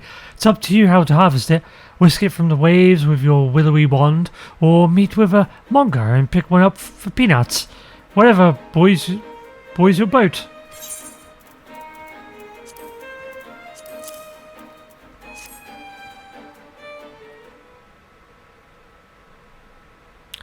Time's up, Rojaro. Our dutiful delivery girl has completed her commission, and you still haven't snagged a single sprat. I'm sorry, but the deal's dead. No! No! I've lost everything. My fortune. My future. I might as well lie down here and die like a dog.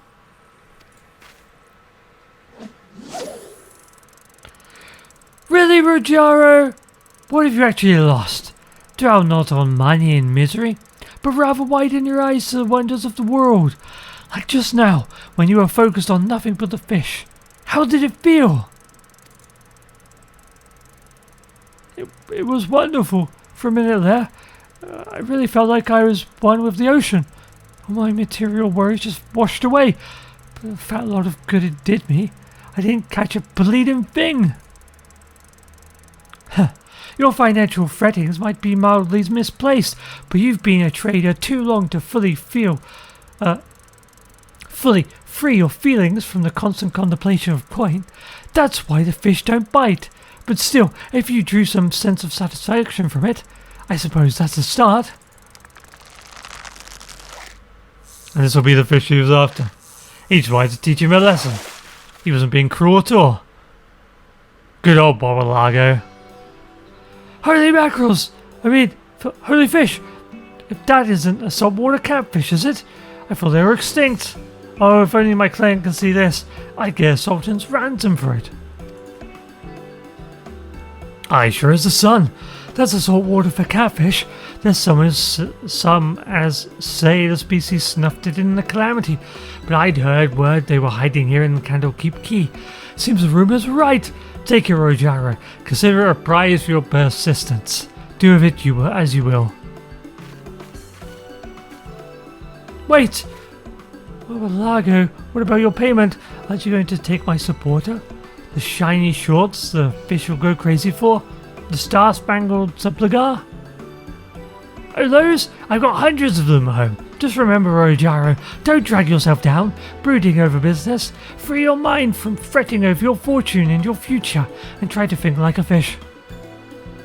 But if that still doesn't solve your sorrows, never forget that you'll always find friends at the Fisherman's Guild, however hard things seem, however low you go. And when you think like a fish, your distress and disquiet will just drift away on the tide. Was Bobalago planning to give me the fish all along? Gods, the man was a bleeding marvel. I don't deserve a friend like him. You know, it's a tough life being a trader. You can't think like a fish when you're swimming with sharks, or you'll get gobbled up. Closes your mind to anything but coin, it does. But whatever I deal with Bobalago, I feel liberated, like a great burden's been lifted from my heart. If only I could live as he does.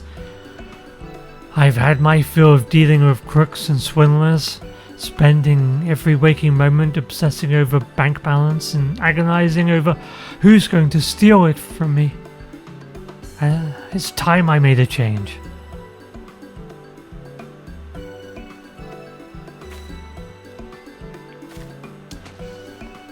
Rojaro returned the saltwater catfish to the ocean.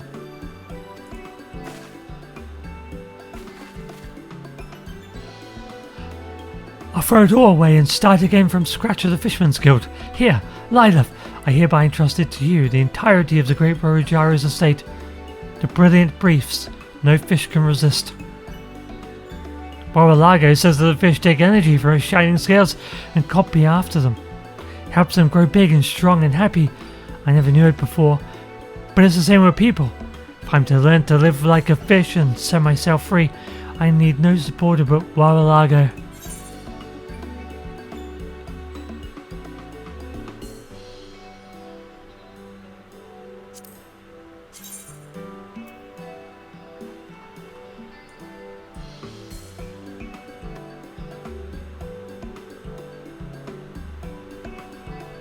Okay. Are they dyeable? They don't seem to be dyeable.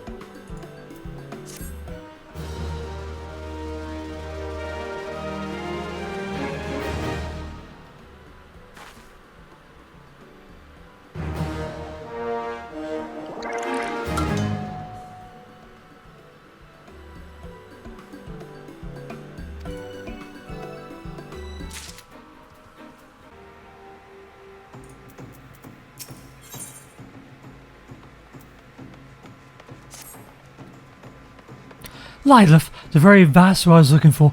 Cooper, I need you to take a letter to Eugenia's spire in the North Shroud. The wood where your dear leader, that's me, was born and raised. It needs to be delivered to Mia Molkut, leader of the White Rams. Officially, they're an offshoot of the God's Quiver, but in practice, they're Miss Molkut's private army.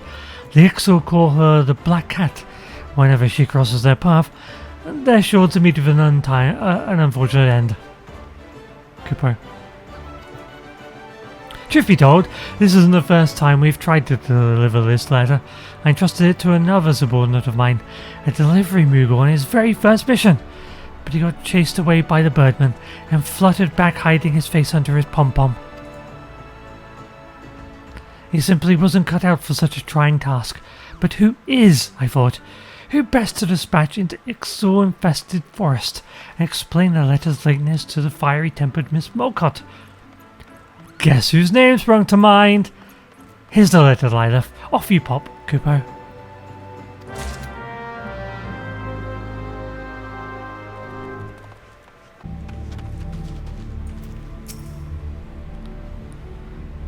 You seek me in Molkut?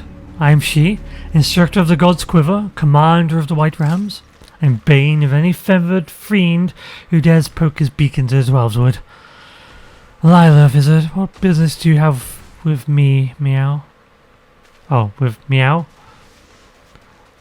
Apologies, a slip of the tongue. When I say with Meow, I mean with Meow. Not Meow. Meow. Bah, what do you want?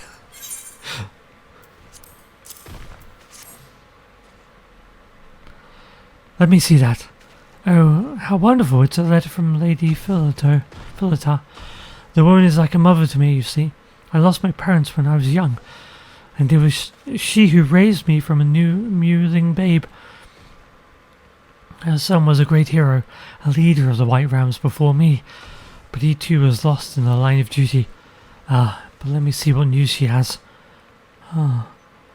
She says she is to visit Folgo at Float with her dear grandson, but by the date she gives, should be here at this very moment. It's strange that I have had no word for her arrival. Mayhap she simply misread her calendar. After all, she speaks of the future, but these dates are past. Tell me, adventurer, when was the letter posted?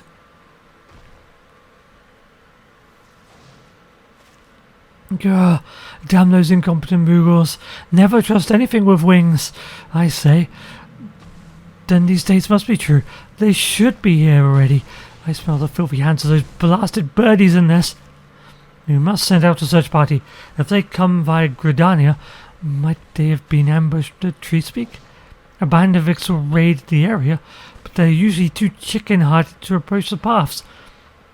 I have a sentry there watching their movements. Go to him and ask if they have seen anything untoward.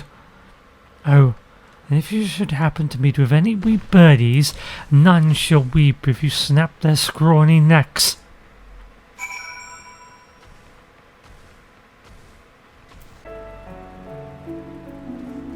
Uh-oh.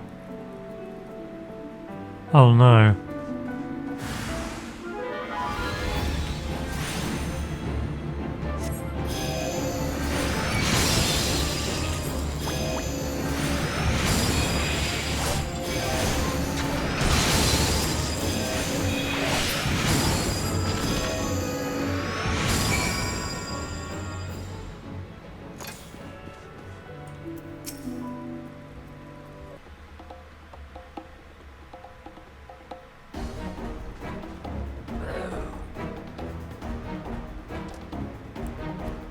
Squawk! Wounded featherless ones you seek, find them, my axe will. Hold it right there, you squawking scum. That was Mia. My bad.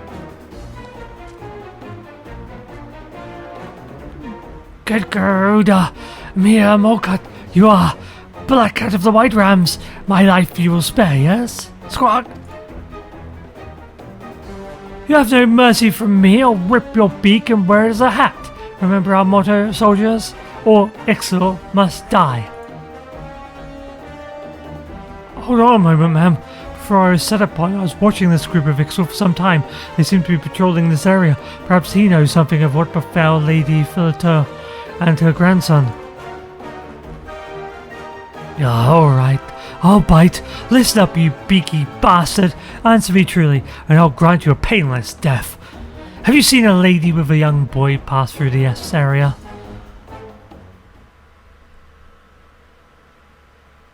Searching for white-haired elder and curly-voiced hatchling, featherless ones are.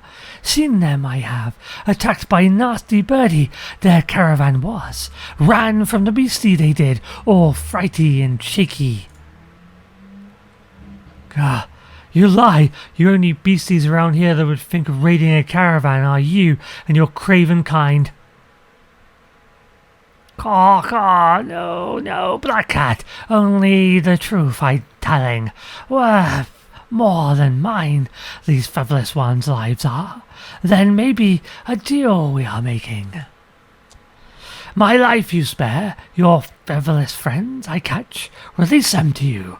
We will, scratchless and sound a deal we have. Catch them? And then hold them as hostages, no doubt. I say we kill the feathered fool right here and teach these Ixal a lesson. Right, Lilith?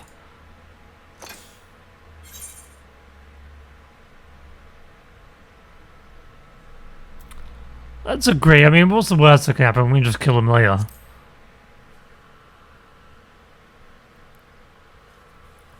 There's no good in a bird, man. Just blood and bile. Believe me, I've checked, but mayhap you're right. We have little to lose by releasing this wretch, and possibly much to gain. All right, Beaky.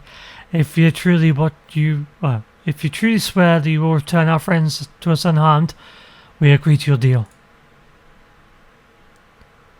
Spared I am by Molcut the Merciless.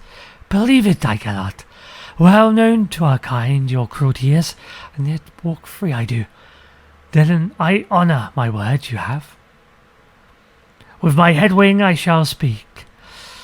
Your smooth and wrinkly friends together we will catch. Send word, we shall. Come to the riverbed, bend near west of here, and your friends shall return. I despise listening to their feather-brained prattle. The fool knows nothing except how to delay his death and with false promises. Still, I'd have you follow him to his headwing, just to be sure. We shall return to the spire to see if the other parties have met with more success.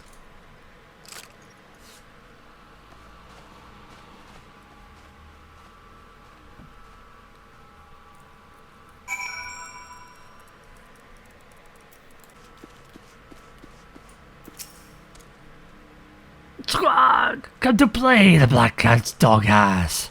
How dare you call me a dog? For his life, the snivelling wretch begged. No true Ixal that one is. By my own talons punished he shall be. His craven promises never will be honour. But to what I say now, listen, featherless one. Our hostages your friends are. The old one, the young one, see them again you would. Then do my bidding you shall. Within your borders we search. Unharmed, unhindered, you will leave us. When done we are, and only then hostages shall free they be. We lie, you think? Then the truth we prove. Set free, the wrinkled one will be. Across the river you will find her, on the cliffs over Foregard float. At last, in truce you will. Seek not, pains me it does, to show mercy to the hated Molcut. But our reasons we have, and our promises we will honour. If the Black Cat will do the same.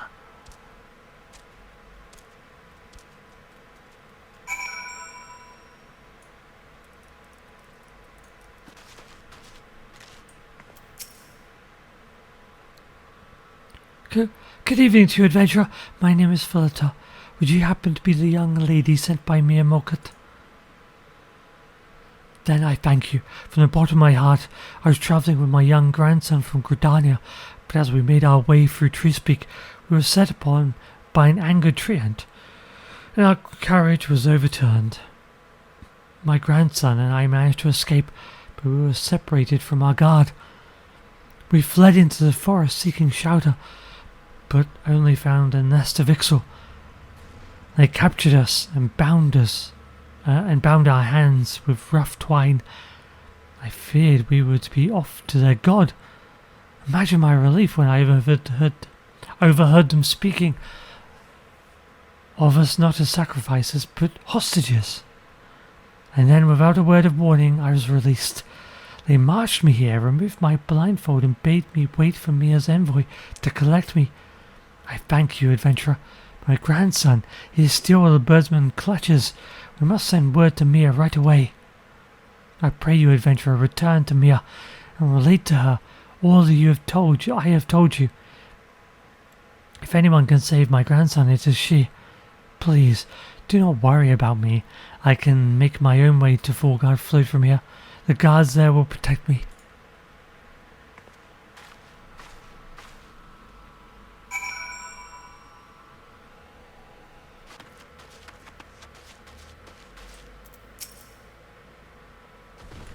Lady Philidor is safe. Thank the gods. But what of her grandson? Was he released too? What? They plan to hold the boy hostage to keep my claws from their craven necks. Their skullduggery knows no bounds. They say they will release the child when they have found something. I spit on their lies. They seek nothing but our land, and would use the boy as a shield to secure their trespass. Norfolker as my witness, they shall gain nothing but their deaths. The birdies have picked on the wrong prey this time. The boy is the only child of Lady Philidor's late son. Once the leader of the White Rams, we are on about to free him from their filthy claws. They'll rue the day they ever thought of laying their hands on one of our own. They can tell Lady Philidor that Mia Molcut will not rest until her grandson is safely returned, and the rills run red with birdman blood. Go to the bobbing cork and let her know just that. But even if that sacrifices the life of the grandson.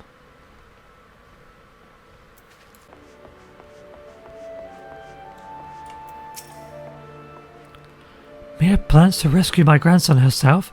That is the best news I could hope to hear. I cannot thank you enough for your assistance in this matter, young lady.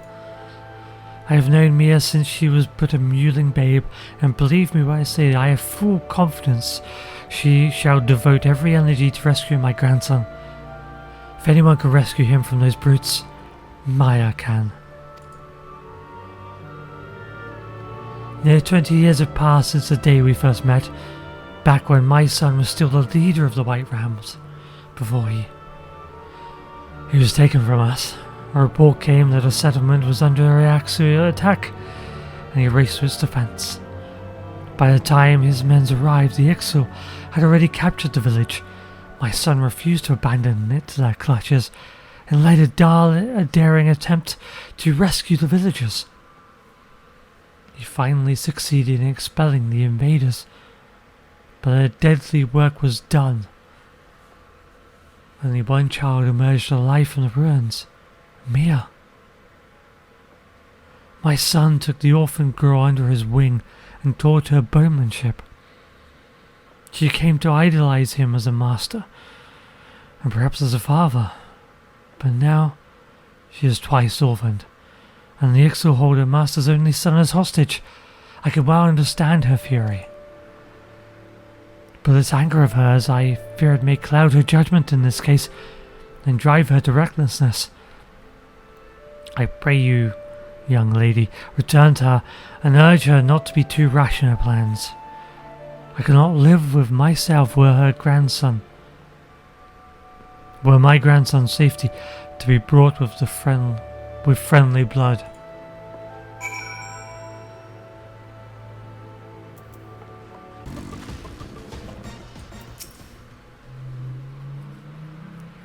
Lady Philidor said that, even with her grandson held captive by the bowmen, she rose for the safety of our soldiers.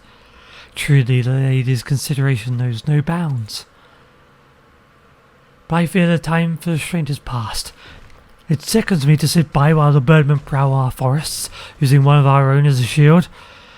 Their band has just been sighted from this very spire, and moving northwards. Do you realize what that means? The dissembling birdmans return to their logging grounds, with Lady Phillida's grandson in tow. So much of the honour and honesty. We must pounce before they escape through Proud Creek and... Hold a moment. I have word for my scouts. Yes. Have you found them in your sights? Then my order. Unleash. What? They send a messenger. Did they say they found what they were looking for? And will release the hostage immediately? Understood. Over and out. Did you hear that, Lilith? The birdmen say they have released the boy. But in Proud Creek? Of all places? Why?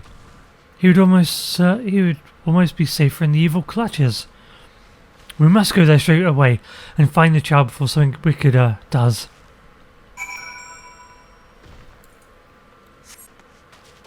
Oh, he's fine.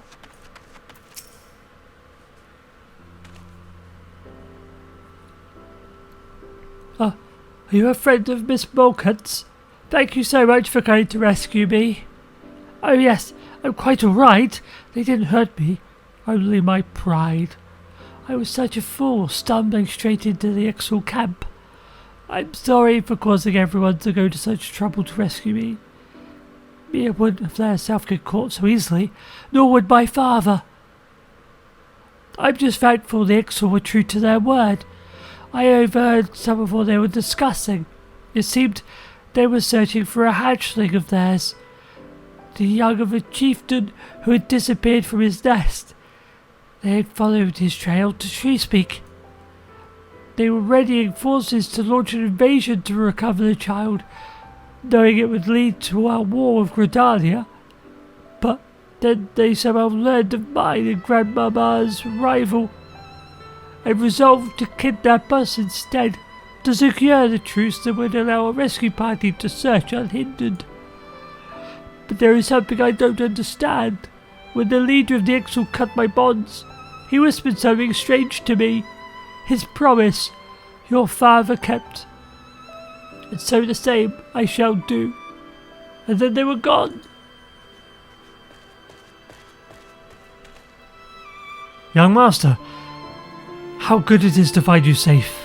Is aught amiss? The Ixal were on the search for a hatchling. So then they were not raiders, but rescuers. We must report the developments to Commander Molcott immediately. Let us rendezvous back at Eugenia's spire. Come, child, follow me.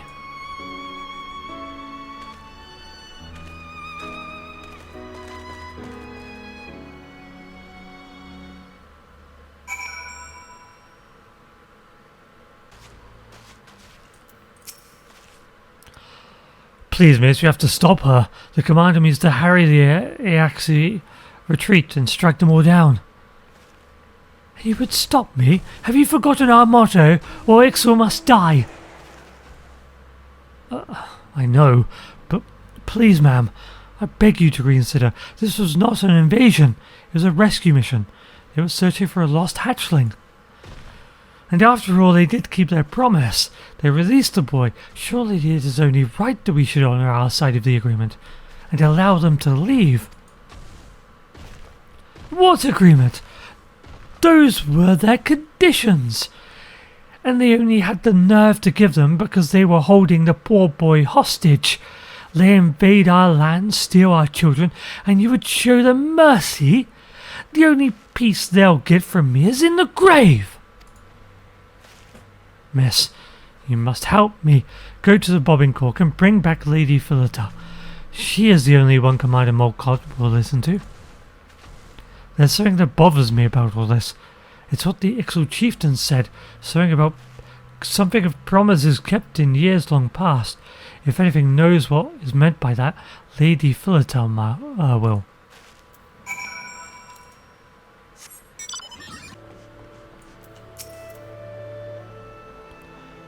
My grandson is safe. Thank you, adventurer. 1,000 times thank you. How could I possibly repay you for all you've done to my family? I see. It appears the situation is more complicated than we first thought. The Ixal that took us were a rescue team, and now Mia plans to attack them in their retreat. And the hatchling was with them? Only I can stop her.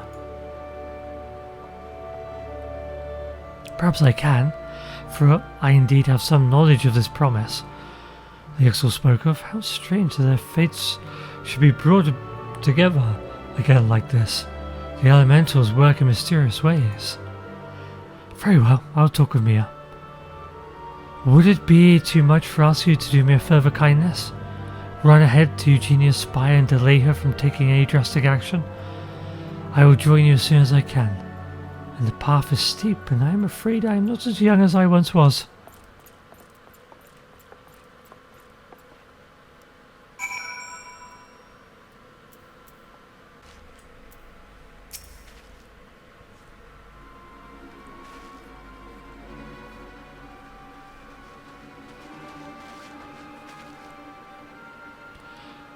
Alright, you're the last of them. Join up with the forward squadron and begin the attack.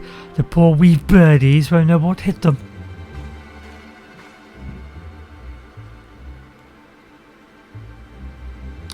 What is it, adventurer? Don't tell me you object to my attack as well. And so do I, Mia. Grandmama!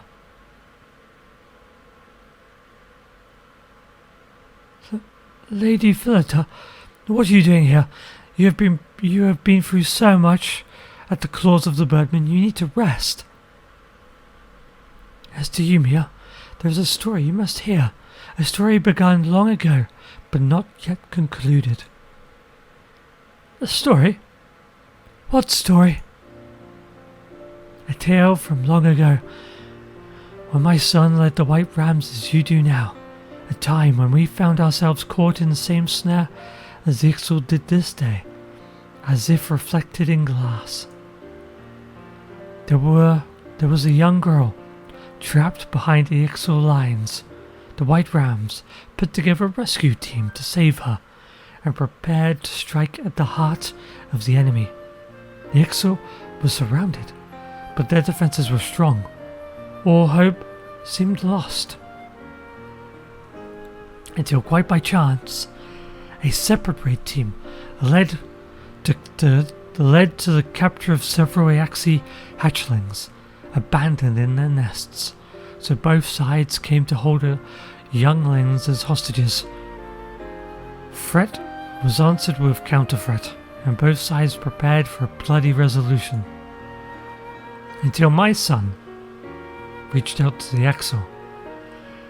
He offered them a truce and a promise. He would return their hatchlings if the Ixal would withdraw and spare the child. Tell me, my dear, what was it the Ixal chieftain said to you? That your father kept his promise, and so he would keep his in return?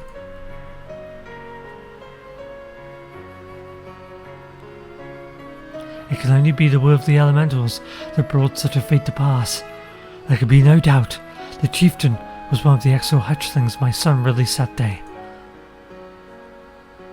It was my son's promise that lifted the siege on the village and saved the child, a young Makoti girl with ink-black coat and shining eyes.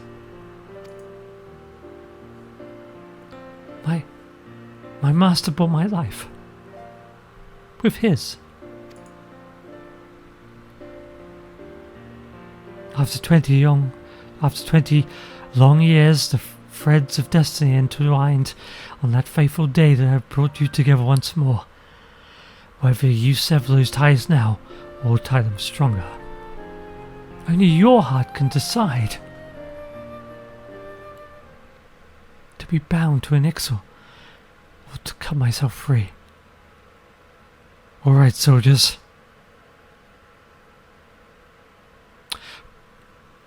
Call off the attack. Send word to the vanguard. They are to escort the Ixu off our lands, but under no circumstances are the birdmen to be fired upon. Anyone foolish enough to disobey will answer to me. But Commander, what about our motto, or Ixu must die?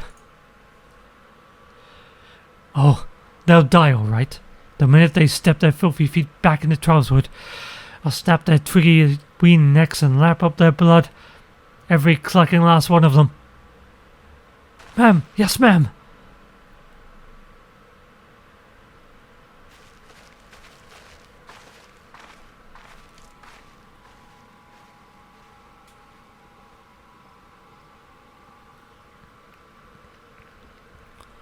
I did so want to push my claws into their beady low eyes, but it's not for me to put an end to what my master began.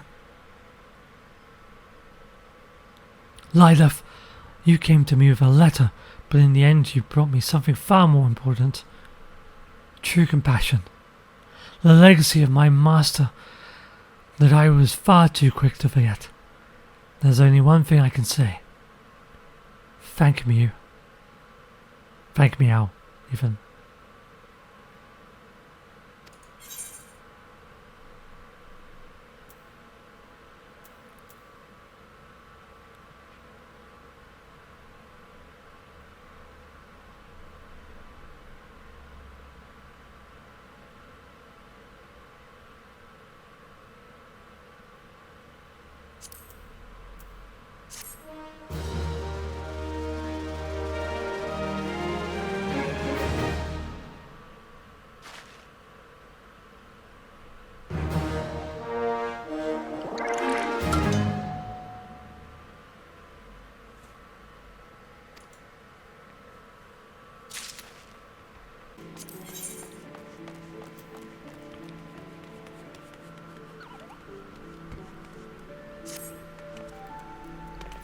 Oh, hi, Lilith.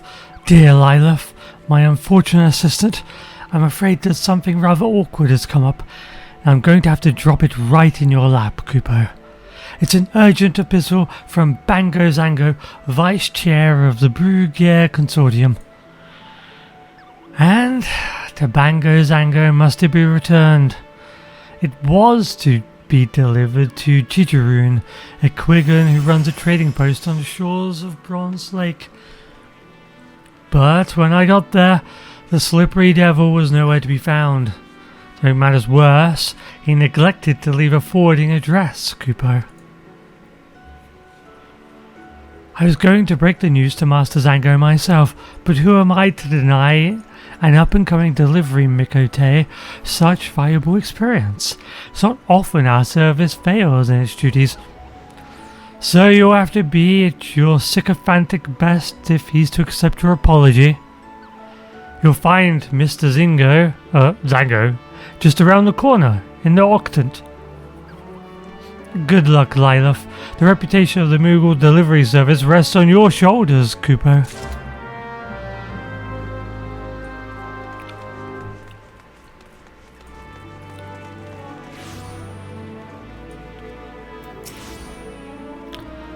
Yes, I am Bango Zango, second chair of the Brugier Consortium. And who are you, pray tell? If you have business with me, you'll need to make an appointment with my... What? My letter's been returned to sender?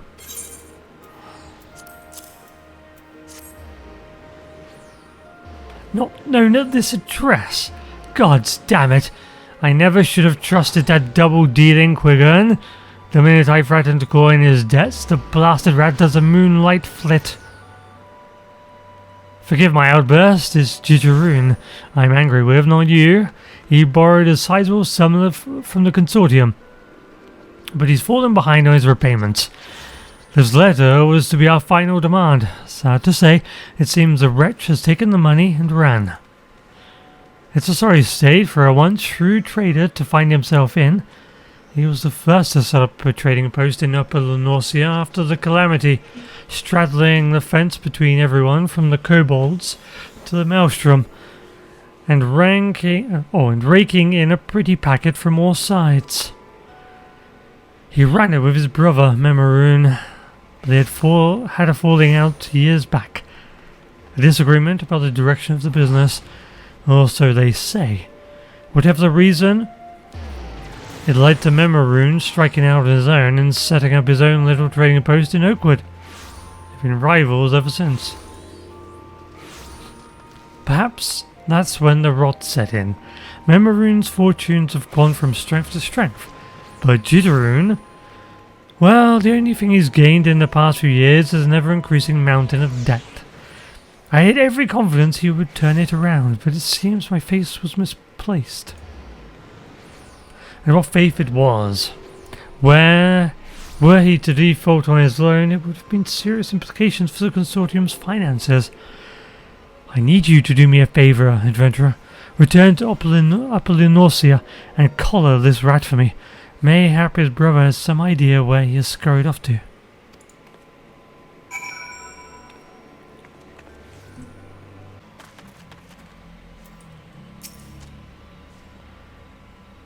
Welcome, customer. Customer, welcome to shop at Memoroon shop. Memoroon's brother causing bother. Run away from shinies. Memoroon, no, where Jitteroon go? Memoroon and Jitteroon, always fight, never talking a talk. Memoroon keeping to Memoroon's side, and keep away from Jitteroon's side. Memoroon worked for a long time at Jitteroon shop, long time ago. Memoroon good spot for new shop, but Jitteroon say he want to stay put in Jitteroon shop spot. Move here, Memoroon say, but Jitteroon no want to hear and no want to move. Quarrelsome Jitteroon quarrel with Memoroon. Go away, he say. So away Memoroon go. Memoroon move to new place and set up new shop. Never ever talking with Jitteroon ever since. Everyone cross with Jitteroon. Everyone think Jitteroon cross everyone. Jitteroon need help. And helpful Memoroon help. Look in Jitteroon shop. Jitteroon leave shop. But mayhap he leave hints. Hint where Jitteroon go.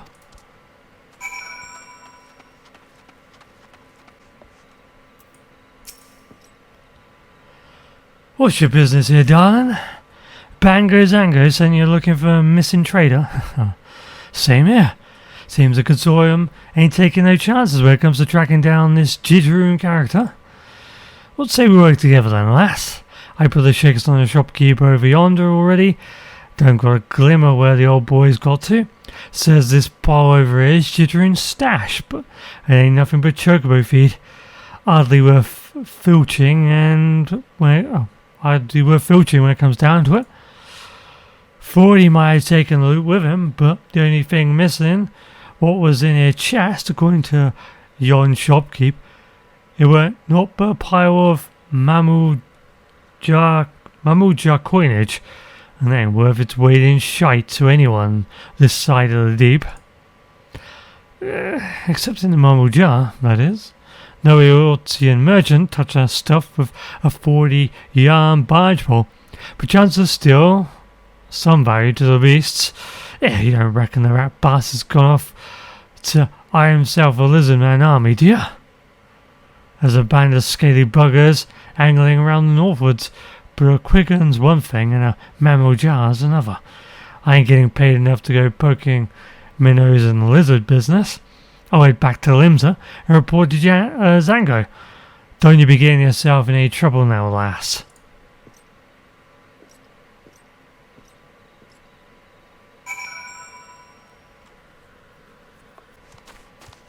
Ah, Jitteroon?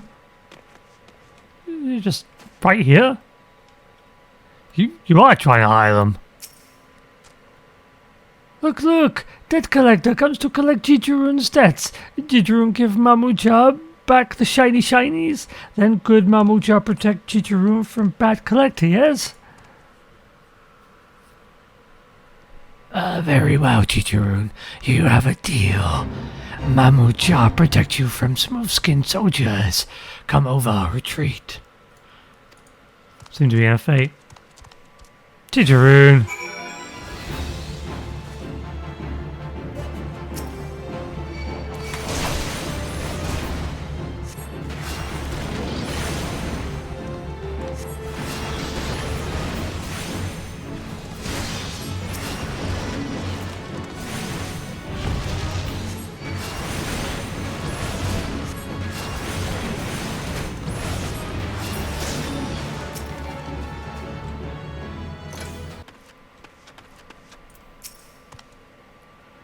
You seek Chicharun Collector. The pirate has him.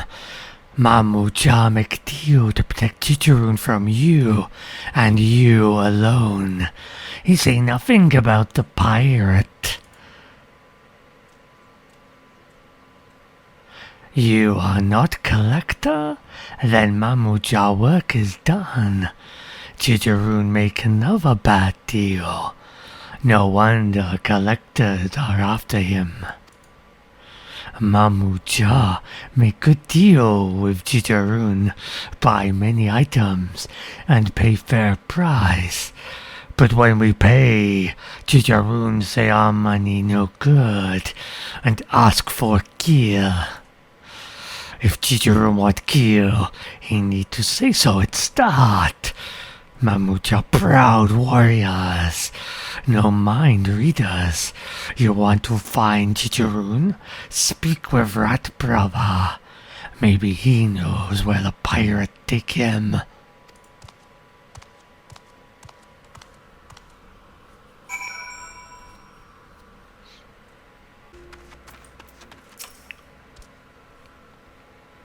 Chicharun did deal with Mamuja, and Mamuja shinies, but Mamuja shinies no good to pay back his back payments.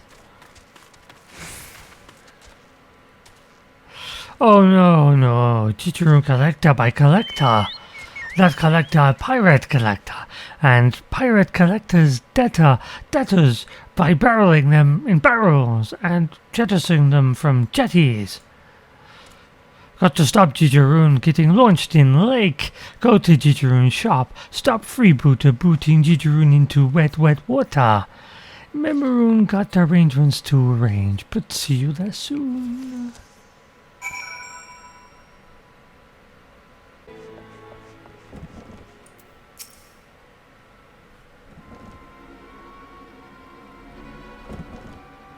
Well, if it ain't me old darling, looking here, lass, I finally got my mitts on that shrinking wretch, and he's about to take the plunge.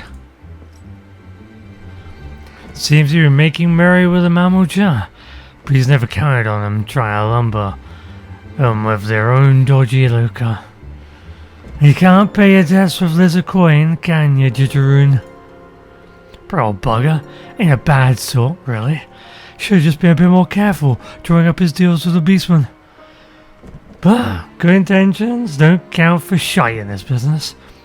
A default is a defaulter. A bailiff's gotta do what a bailiff's gotta do. I thought I'd wash my hands of the pirate life when I went into the collecting racket, but they always still come in handy. They pay me a pretty penny to give those that bilk the lenders the old Evo, pirate style, bung them in a barrel, sling them in the briny. Stop. Me and Maroon give you shinies, many shinies to repay payments. Yeah. What's with the hubbub, Whiskers? Are you saying you'll pay off Chicharun's debt for him?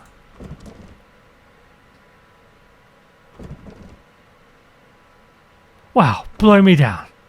There's enough kill here. They tracked down a galleon. Aye, there's a couple of the consortiums after, right? That's an end to that then. Time to let the rattle the barrel.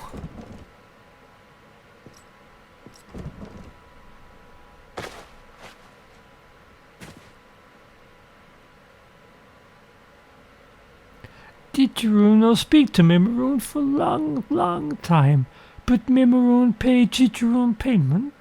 Chicharoon not worthy of worthy Mimiroon. Nothing to give in return, nothing, but Chicharoon shop. Chicharoon shop no more. Chicharoon shop, Mimiroon shop now. No, Mimiroon. No check Chicharoon shop. Chicharoon keep dealing deals and pay Mimiroon back bit by bit. Yeah, and you're looking to get your hands on his trading post? I thought you Quiggers were all cutthroat when it comes to business. If you had his plot, you'd have the whole of Upper Eorzea under your thumb. And there ain't nothing like a monopoly to push up prices. No. Mimiroon don't want Chicharoon shop. Mimiroon just want to help. Why Chicharoon no ask helpful Mimiroon for helpful help? Chicharoon could not face showing Mimiroon his face. Good Mimiroon suggests good suggestions. But ignorant Chicharoon ignore proposals and propose Mimiroon go away. Chicharoon wrong Mimiroon. Feel bad feelings ever since. Chicharoon no wrong. Chicharoon and Mimiroon differ because Chicharoon and Mimiroon different. Good Chicharoon stand up for long-standing customers. Good Mimiroon like to look for a likely place to find new customers. Different ways of working, but both ways can work. Oh, so that's how it is. You were stuck on staying put because you didn't want to leave your customers in the lurch, eh? But while your brother's new post starts rolling in, pick up the new custom off the Western Road, your old faithful let you down. Only takes a few big money deals to go south, and before you know it, you ain't got a pot of piss in. It's a sorry tale, to be sure. Mimiroon only set up new shop to show Mimiroon as good trader as Chicharoon. If Chicharoon not there to motivate Mimiroon got no motivation. Chicharoon will always be Mimiroon's unrivaled rival. Gee, like Chicharoon, your little brother don't half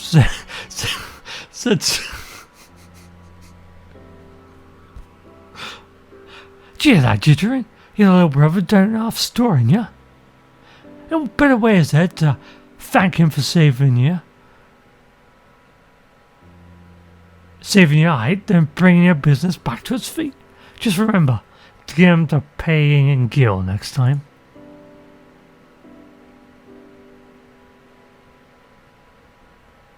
Chicharoon got tears and teary eyes. Chicharoon agrees to agreement. Chicharoon deal better deals and get better of Mimiroon. Not as bad enemies, but good rivals.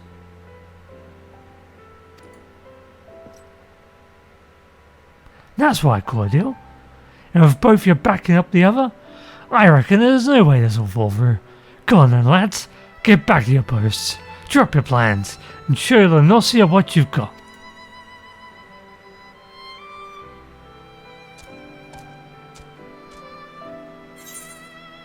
Oh well. Ain't that touching?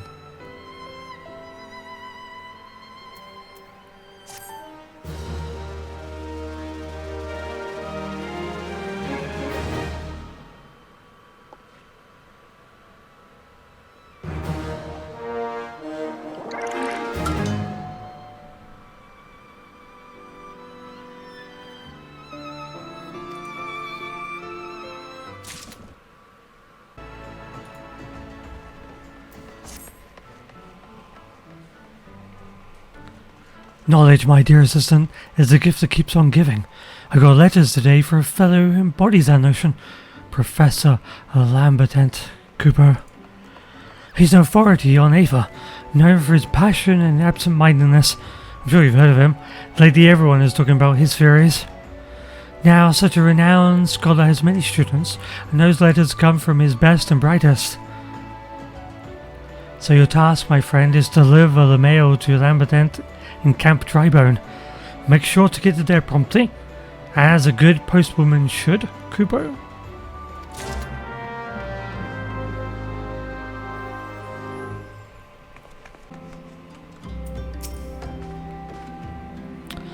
Why yes, I am Lambertent. We've met, you say? Who said about that? Perhaps telling me why you've come will refresh my memory.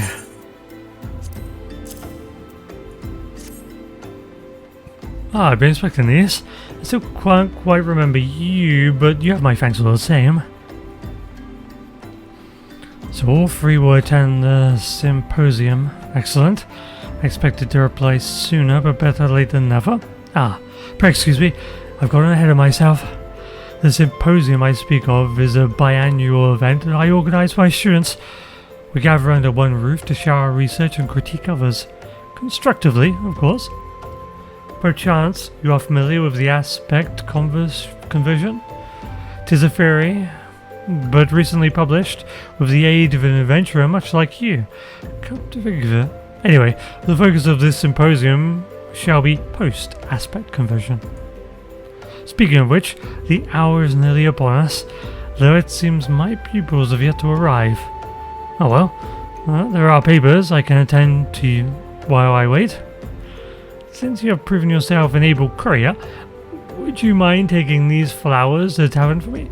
'Tis the venue of the symposium and I bear it once for decoration.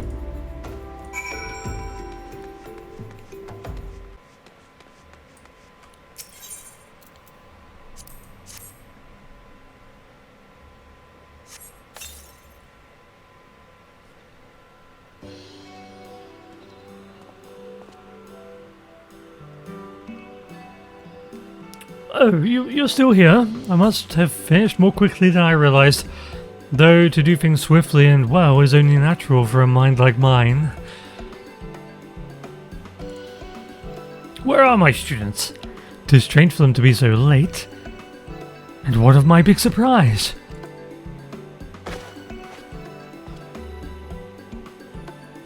I present the original 4 volumes of my latest work on the properties of aspect conversion.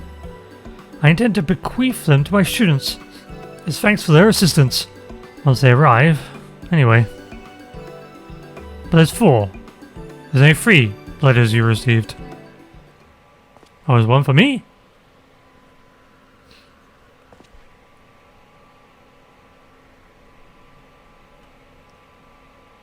Oh dear, they stood you up, Professor.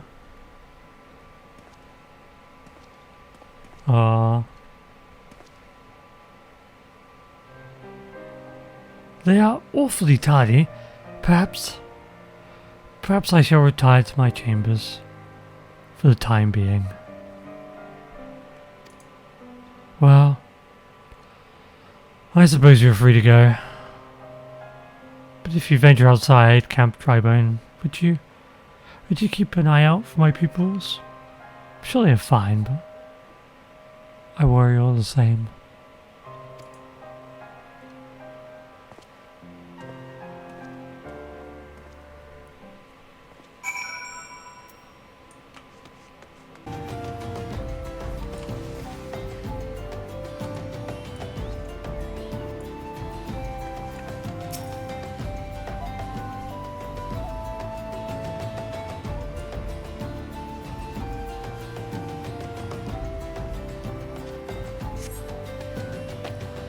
You see neither hide nor hair of the students.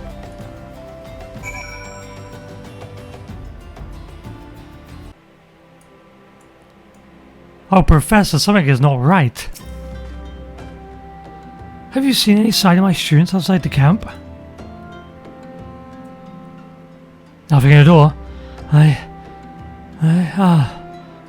My students must be busy with their research. So busy that they forgot? They forgot to tell me? The symposium is hereby cancelled. My pupils will have to wait for their... Egads! The books! I left them in the tavern! This is also... could you retrieve them for me? I require a moment.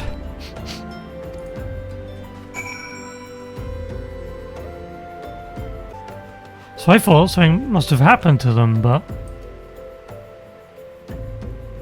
Did they just forget him?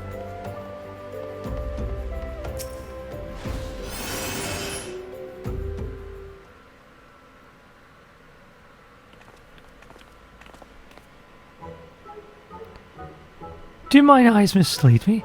'Tis the adventurer who came in search of corrupted crystals. Of the countless taverns throughout the realm that we would cross paths here, tell me, Lilith, what brings you to this place?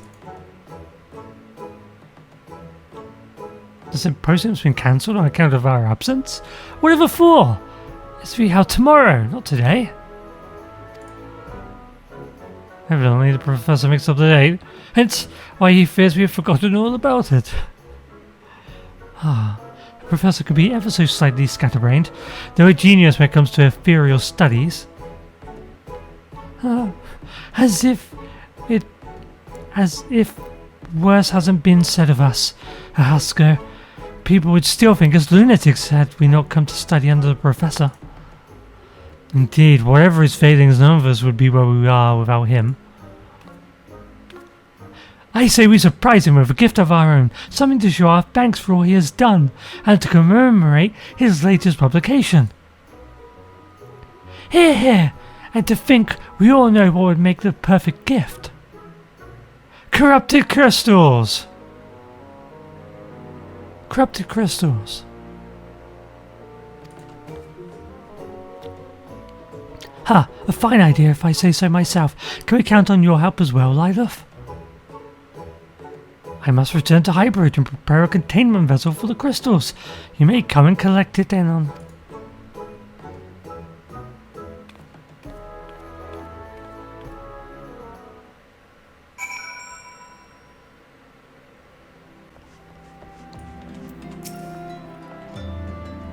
"'Tis high time you arrived. I completed my preparations a long while ago. We see crystals marred by nary a single mark. Make your way to the center of the burning wall, where stands the finest of formations. Here's a sledgehammer you can use to fracture a cluster once there.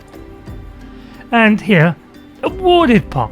Collect them within the shards of crystal and deliver the lot to Sienna. Simple, is it not? And hopefully you don't die from the irradiation from the corrupted crystals.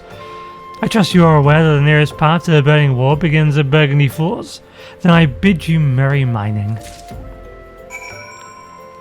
Try not to die! Why has this got some kind of like weird webbing around it? That's right, I like that.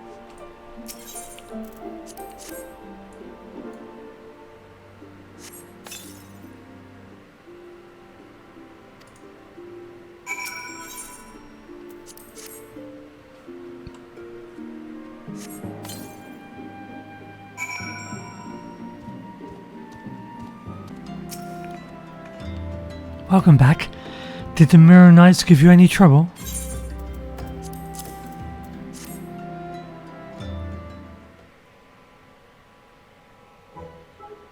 Aha! An exquisite pot full of corrupted crystals, if ever I saw one. Well, now that everything seems to be in order, I shall summon the Professor for his surprise.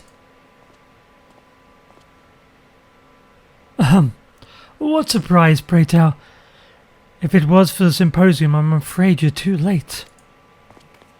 Professor Lambertant! And you, postwoman, did you ever intend to return with what I asked? Why, I ought to... Hold on a moment, Professor. You forgot that the symposium starts tomorrow.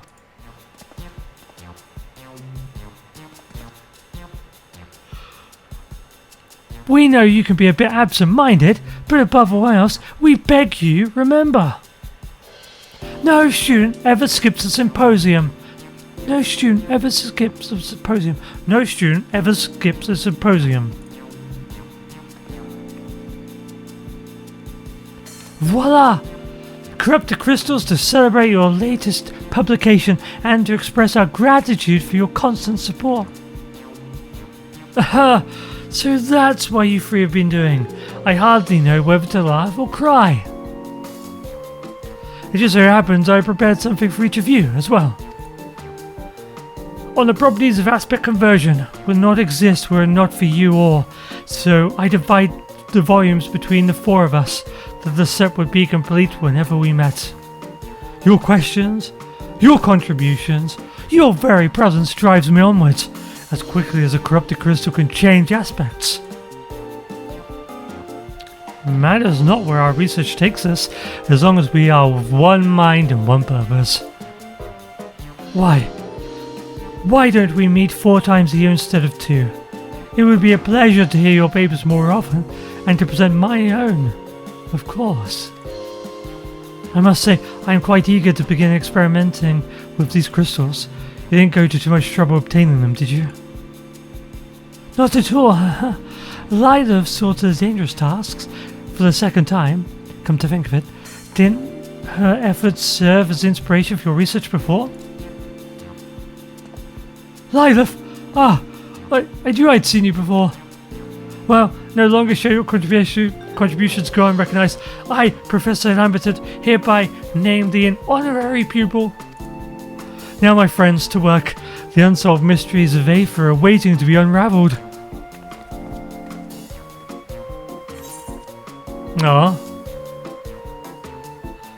Lamberton wasn't forgotten after all.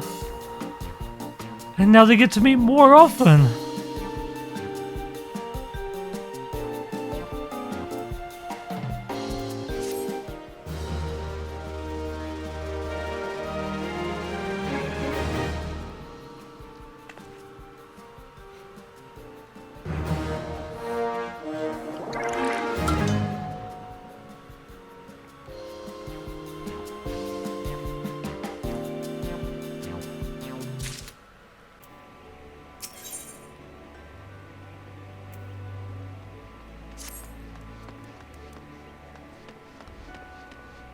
Lilith, you've come not a moment too soon, Kupo.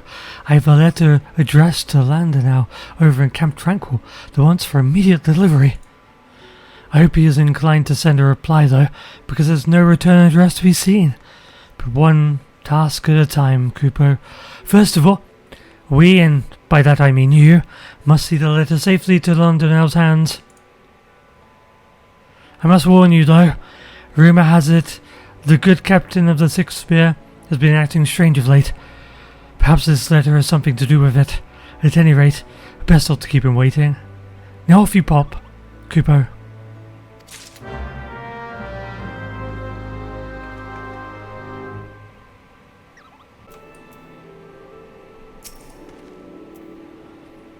Well, if it isn't Lilith, it has been too long. Still gallivanting about on endless adventures, I shouldn't doubt. What I wouldn't give to be doing the same. But enough about my suppressed desires. What brings you here?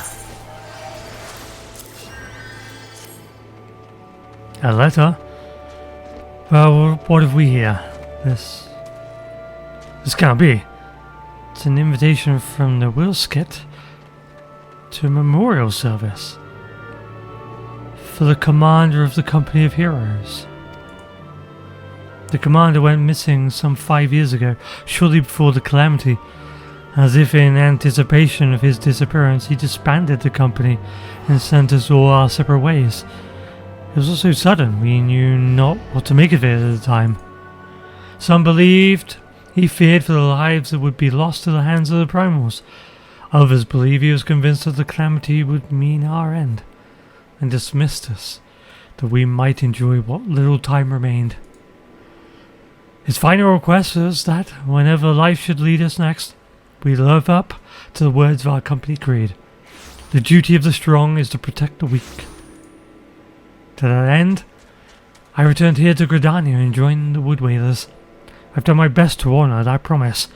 But if truth be told, I was never truly happy at my post. Often did I dream of fighting on my commander's side once more. And so, I have decided to resign from the Wood Wailers. Indeed, I have already made my decision, known to my superior, and but await an official discharge. Once released from my post, I had intended to search for the commander with Whisket, but with whom I had been in contact about my plans. But now this letter arrives with talk of a memorial service. I simply cannot believe it. There was no one stronger, more resourceful. What is more, Whisket himself agreed to help me find the commander. Why would he do this if he knew that the man had died? Whatever the hell is going on, I will get to the bottom of it. I will go to Whisket and demand an explanation, and depending on what he says, former comrade or no, I may well spit the bastard on my lance. You'd best be on hand when I talk to him, adventurer, lest I do something I may regret.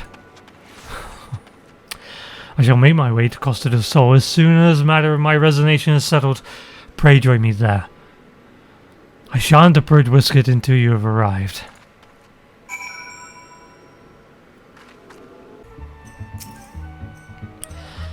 Good, you're finally here. Now we can get down to business. You agreed to help me search for the commander, but then you send me this invitation? What is the meaning of this?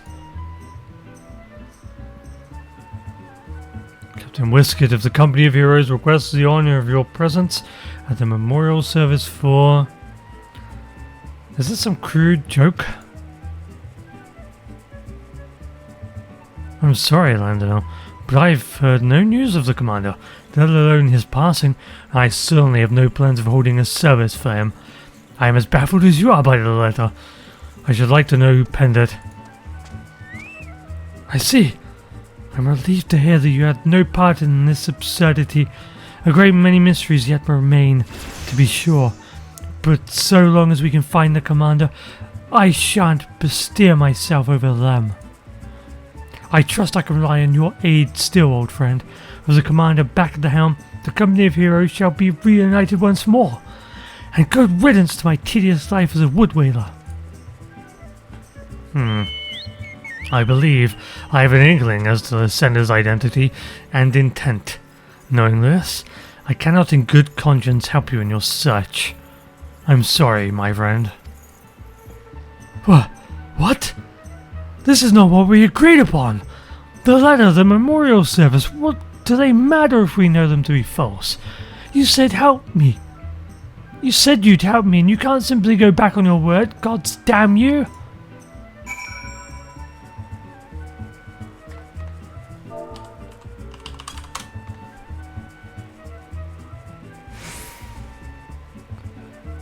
I know full well skewering Westgate won't get me any closer to finding the commander, but...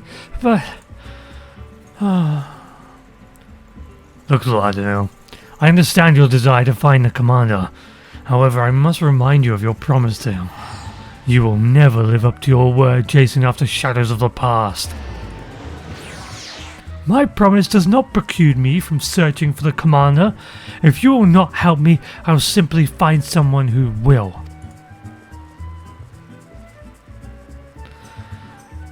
It's as though he's reverted to his old savage self. I suppose I shouldn't be surprised. The commander was as a father to him. Truth be told, Landonel's real father was a criminal, or so the story goes. Sad, really. He was just a child, and yet the townsfolk assumed the worst of him. Bore the sins of his father, you could say. His mother reached the end of her tether. At least, that's what they said when they found her hanging from the rafters. Landonel was not completely alone, though. He became fast friends with Eorzea, now master of the Lancers Guild in Gridania. They were nigh inseparable back then, but then the townsfolk disdain for Landonel did not cease, and he feared their ire would soon turn towards Ewan. Rather than risk the well-being of his dear friend, Lander now abandoned what little remained of this world.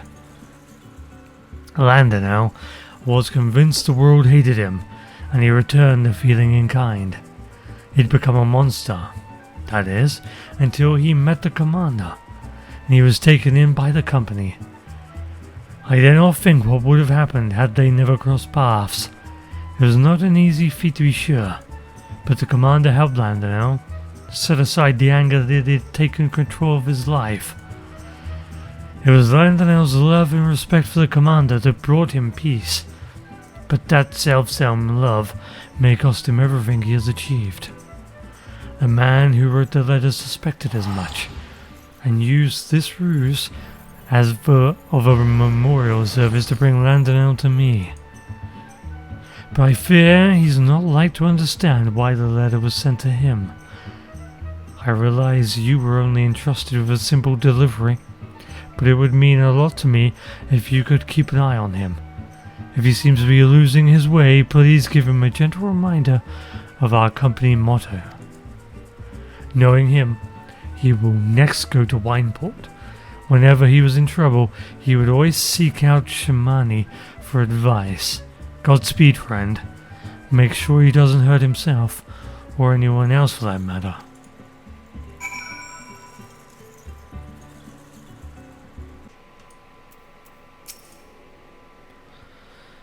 I simply do not understand, Shamani. How could Whisket put aside our search for like that? Does he no longer care for the commander? No longer care? I must disagree. Choosing not to search for the commander and not caring for him are two rather different things. Now what of this so-called memorial service? Whisket seemed willing enough to help me, but then he read the letter. Whoever sent that accursed thing wants us to give up the search. I suspect your meeting with Whisket is what the sender had intended. Like as not, your coming here was also anticipated. From everything you've told me, it is clear the man who penned the letter cares a great deal about you, and understands you quite well to know you would come to us. Who in the Seven Hells would be worried about the likes of me? Whisket said he suspected who delivered the missive, but I haven't the faintest idea. It saddens me to hear you say that. We may have gone our separate ways, but in our hearts, we are still all your brothers. Now tell me, who of our members cared most for you? Who was always there to offer you a guiding hand? Why, that could only be the commander. Yeah, it's the commander who penned it, dude. Precisely, and it was out of desire to see you move forward that he sent the letter to you. Contrary to what it seems, the commander is alive and well, and even now he watches over you. That I believe was the message he wished to convey. I tire of these games. If he's still alive as you say, where in the Seven Hells is he?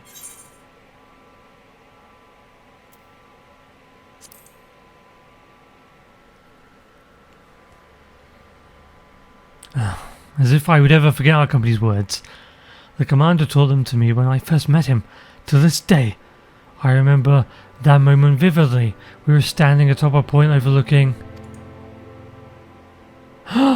Custard House Soul! If the commander had meant to verify whether I sought out Whisket after receiving his letter, that is where he would have been. The odds are slim, I'll admit, but it's the best chance I have of finding him. I must make haste. I wasn't quite finished, if truth be told, but I suppose it cannot be helped. The commander meant that much to him. From wielding a spear to living an honourable life, Landanel learned all he knows from the commander.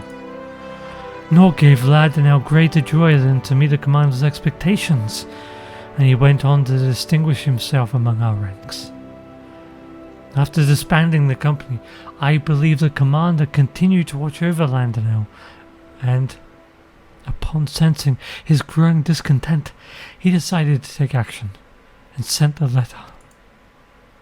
The road has been bumpy, but Landau has finally arrived at the truth. But the final leg of his journey remains, and I should be grateful if you were to accompany him.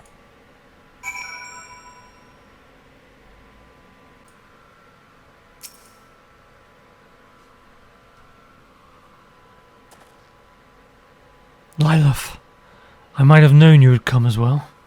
Behold, my friend, the spear belongs to the commander. Alas, the man himself is nowhere to be seen. Why? Why does he refuse to meet me? Because you are not ready, and by now you ought to know the reason why. It took me long enough, but I think I'm beginning to understand now. As he would always tell us, the duty of the strong is to protect the weak. He wanted us to venture out into the realm and live up to those words, each in his own way. Like you, Westcott, you were a mercenary of unquestionable renown. The world was yours for the taking, yet you chose to stand as the humble protector of Costa del Sol and all who call her home. Shamani had a hand in revitalizing the Bacchus wine industry, and both Older and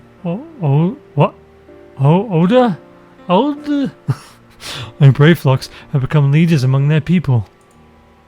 We serve the realm better as individuals than as a single entity. That is why the commander disbanded our company. Though I never forgot our words, I did not understand them fully until now. Instead of doing my best as a wood whaler, I had my head in the clouds, dreaming of a return to the glory days of old. We did much good for the realm, and had the time of our lives in the process, but it was past time for us to pass the torch, and the torch, you must agree, has been taken up by a most worthy individual. The realm has no further need for the company of heroes. The commander believes thus, and I agree with his assessment. That is why I choose not to search for him. And neither shall I anymore. As you said, Whisket, I am not ready or worthy to face the commander. What a fool I've been all these years. There is much to be done if I'm to make up for the lost time. Commander, if you are watching me, you need worry about me no longer. I will live up to our words and do you proud. This, I swear. Your journeys take you far and wide, I believe. Should you happen to cross paths with the commander, please see to it that he knows my mind.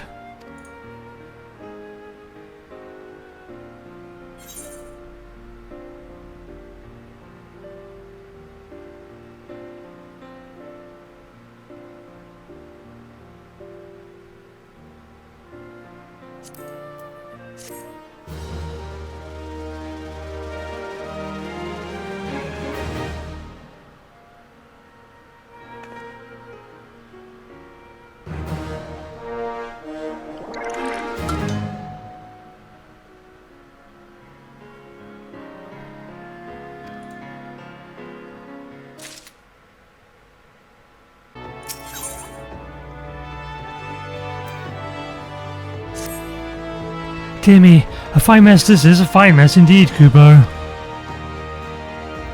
Kubo, I didn't notice you there. I was too preoccupied with living at Post Moogle's worst nightmare. I have a letter with a unreadable address. I can make out all the words Mond and Uda. The rest is illegible squiggles. Who could it be? Clymont? No, maybe Bymont? Or Frymont? Oh, of course. Wymont. Yes, Wymont. The Sultanate's information monger. Not a single doubt about it. My assistant, Wymont in Uda, is our recipient. Now take this letter to him. I believe it can be found on Emerald Avenue most days. I rest easy knowing it's in your experienced hands, Kupo.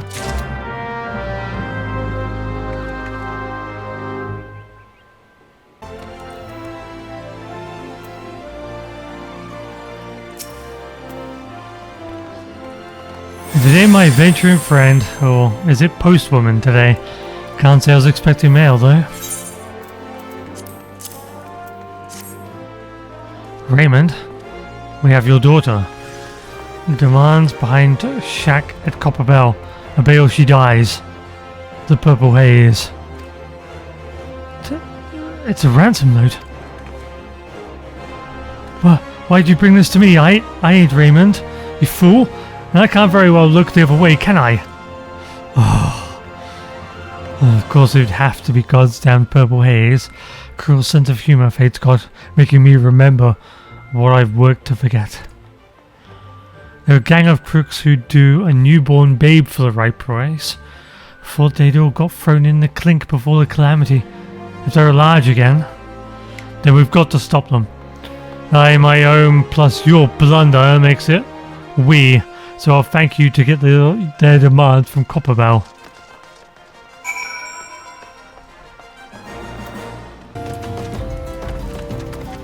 I said behind the shack.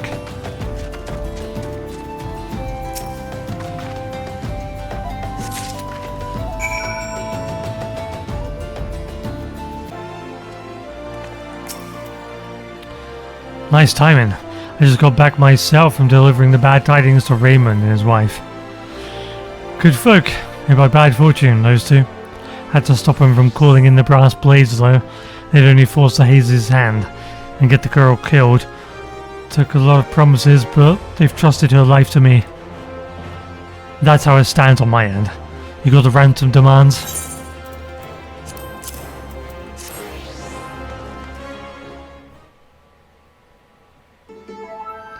The Haze is demanding the deed to Raymond's land, or the ceruleum neath it, more like.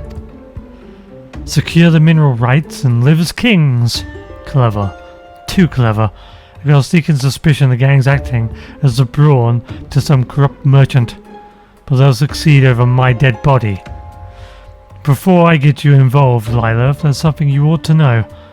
I used to be part of the Purple Haze.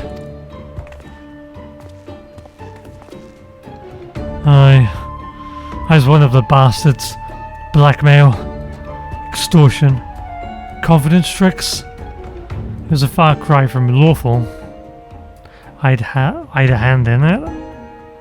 Oh, if it was a far cry from lawful, I'd a hand in it. Okay.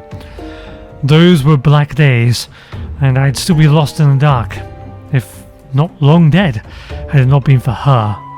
A flower girl named Murpha, who used to stand at this very spot. It's always a flower girl, wasn't it? Buying one of her roses turned into my daily routine, just to hear her say thank you kindly, Mr. Wymond. Not once did she get my name right. But seeing the innocent smile made me see goodness in the realm.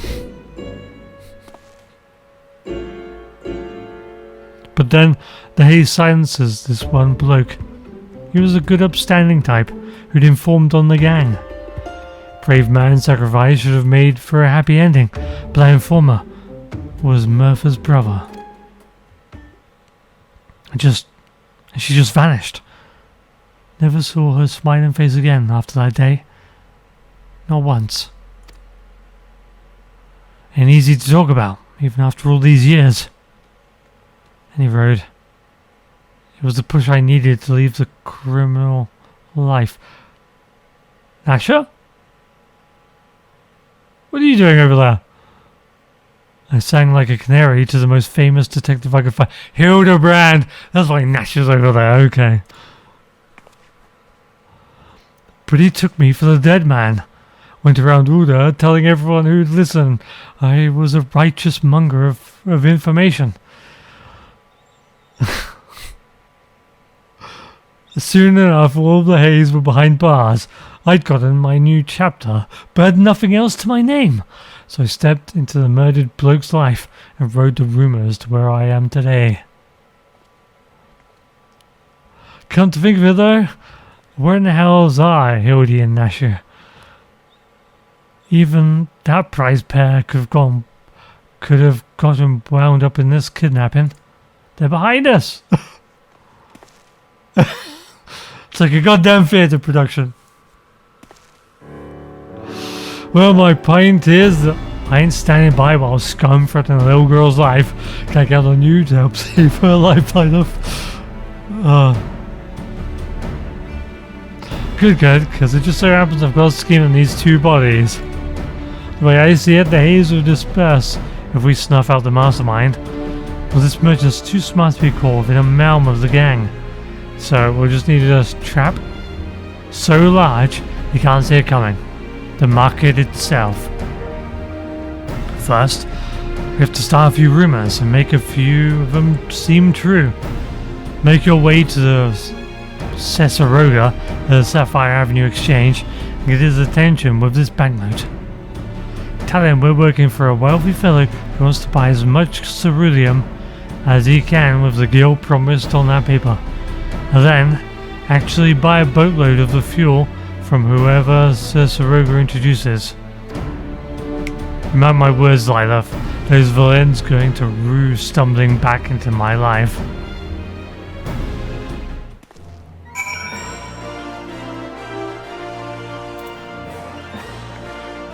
What is this actual quest? Oh, a level 1 quest.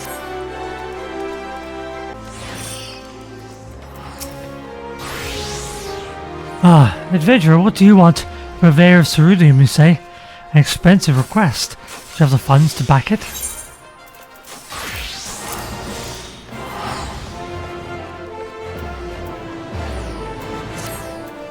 My dear lady, how came you by such great riches? Your employer's money, eh? Well, allow me to assure you that you are speaking with the right person. Sincott, the fellow over yonder, will be happy to provide all the ceruleum you desire. Let us not forget to thank the finder. Your sudden interest, however, gives credence to today's rumors that a certain engineer's groundbreaking invention will send the demand for ceruleum soaring. Yes, it's perhaps time that I purchase ceruleum futures myself. What could I do for Mistress Momodi with... I've said too much. Momodi? She's not involved in this, is she?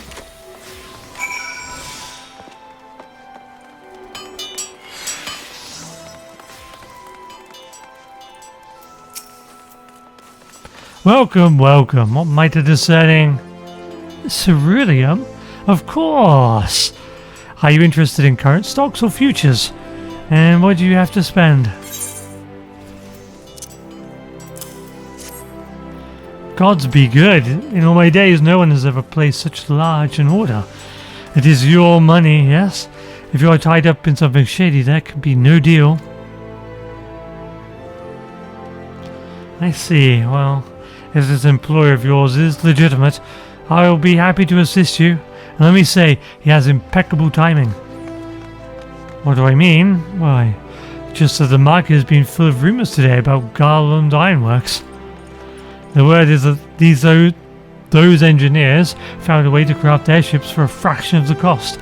Vessels will soon fill the skies, and the price of ceruleum will soar. If this is true, ceruleum will become one of the most desirable of commodities. And with the amount he's willing to spend, I dare say your employer knows a thing or two we don't. But this is not the time for talk. Here is your ceruleum futures contract.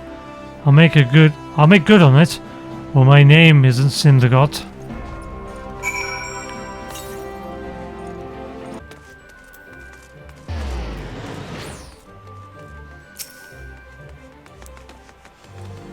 Heard Caesarauga introduced you to Syndergot. Do you have a futures contract to show for your dealings with him? Oh, I do indeed. Well, you've set the price of ceruleum soaring high as an airship. It was me who started those rumors, but they look real now that you've placed that order. Hold on to the futures contract for now. It is the very bait we need to lure the mastermind into the open.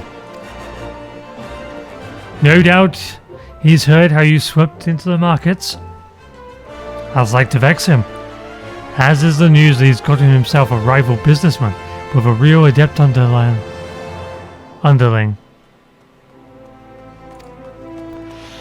And how do you imagine he'd feel if said underling were to meet with the haze secretly? With cerulean prices high as they are, he'd feel betrayed for God's damned sure. Aye, Lilith, it's a date with a kidnapper at the Coffer and Coffin for you. You'll have to find a man of the haze, of course, but just keep your eyes out. Get his attention with a pint, then show him the future's contract and let it slip that your employer's looking for rich land. His greed will do the rest.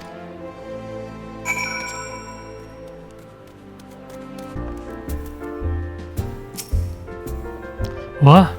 A drink? Fine. Ain't nothing in the realm for free though. What do you want? So it's your master that struck it rich in this cerulean craze. Huh. Suppose it's him I ought to thank for this grog, eh? Mine his own ceruleum? Ha! I'll wager he is the greedy bugger. Maybe you've got an itch I can scratch.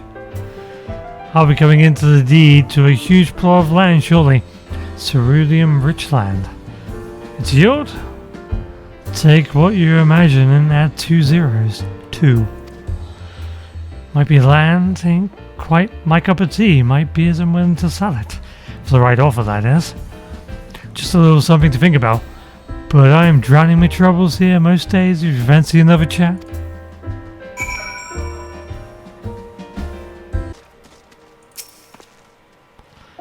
While you were gone, the price of ceruleum hit its peak. I'll need the contract back now. It'll fetch a good price. And give me the funds to finish things with a bang.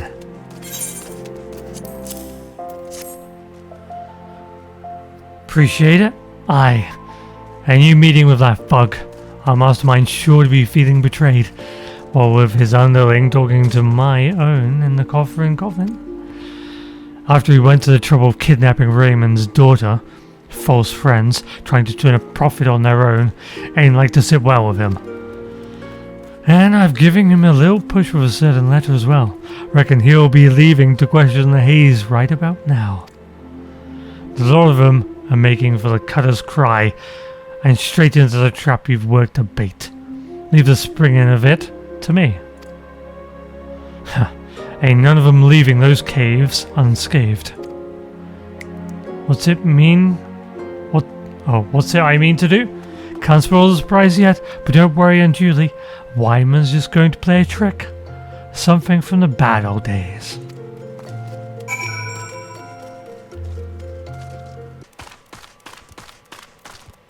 Oh, don't worry, Wyman, I won't give you away. Just standing here out in the open.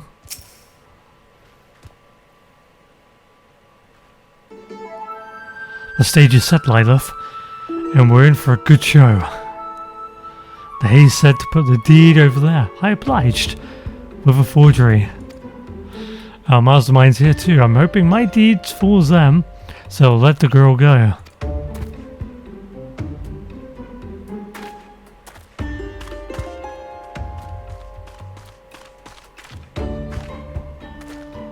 Easy, lass. You're safe now. Just keep close to that kindly adventurer, eh?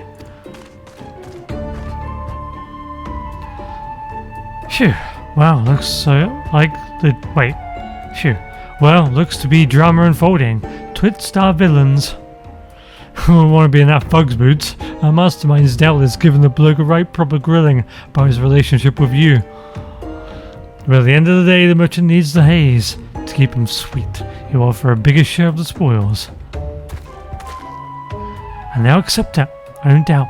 No sense in them siding with some venturer they barely know over the merchant's coin. So, they'll seal their deal with the haze solemn custom, passing a pipe while speaking a crook's vow. That's sworn in Somnum's... Wait, that's sworn in Somnus's glow holds true in hell's fire. As if a puzzle to bound them to anything. That's hard to read. But I will say that a bit of Somnus takes the edge off. But what if some bloke went and hid military grade fire sand nearby? Oh. Aye, the moment they ignite their pipe, 100 million gills worth of stuff will explode. That's what I sold the futures contract for. Explosives. What can blur settlements sky high? At least, that's what the foe sold it. Now hold on a moment. The whole sky high bit might not be in a figure of speech.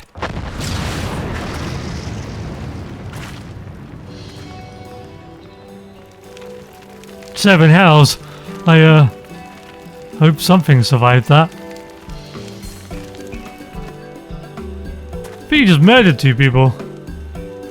Well, little one, I reckon you've had enough excitement and murder to last a lifetime. Go find the brass blades, they'll see you safely to your parents. Yes, sir. Thank you, sir. Good child, that, Lilith. Make sure she meets her family as enough. Ossory, they ought to thank you for all you've done. I'd be grateful if you check in on Raymond's wife while you're there. She's young and comely, but the worry made her look weary as a crone. Yeah, sure, we didn't want her to look ugly, of course. That's the concern.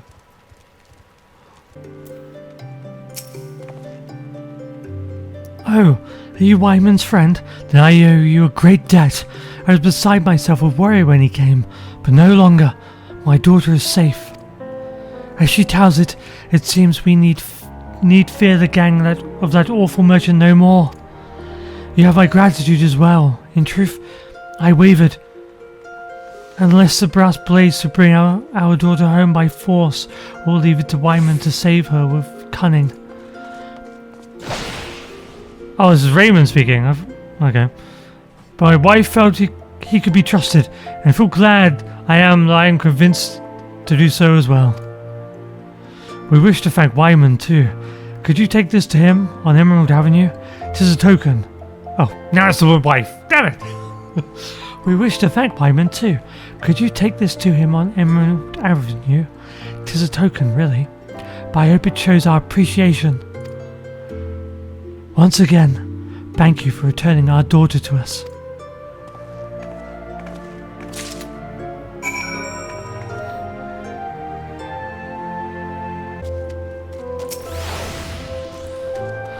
Playing Postwoman again. Wait, before you hand it over. Are you dead certain it's for me? And if it is, that it ain't nothing... No? It ain't another ransom note. Ah. Wait.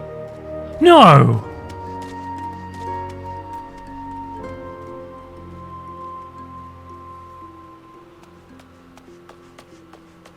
What? So Raymond's wife was the flower seller. She was the flower girl. Huh. A rose, just like what I used to buy from Mertha. Ever since she vanished, time stood still for me. I've been waiting for her so long. What used to be her spot turned into mine. Precious blossom, this. Makes the good memories come flooding back. Who's it from, by the way? Mertha! Raymond's wife, eh? Well, look at that. There's even a card. Thank you kindly, Mr. Raymond. You're Mertha. Ah! Fuck. 7 hells! It was her all along. She grew up quick. I'm glad she's happy. And she has a good husband. Thank you, Lilith. I think time will start moving for me again. Thank you kindly, Mr. Wymond. Huh. She still doesn't get my name right. And I wouldn't have it any other way. That is so sweet. Why do we get a carnation though, not a rose?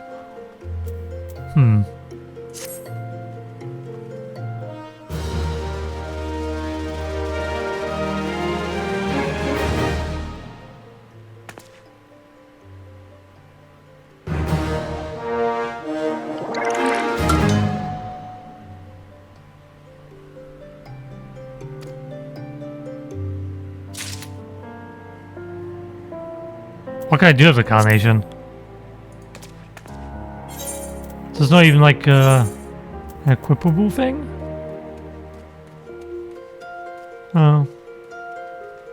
It'd be cool if it was one of the ones that you can attach to your, like, your head so you can wear it.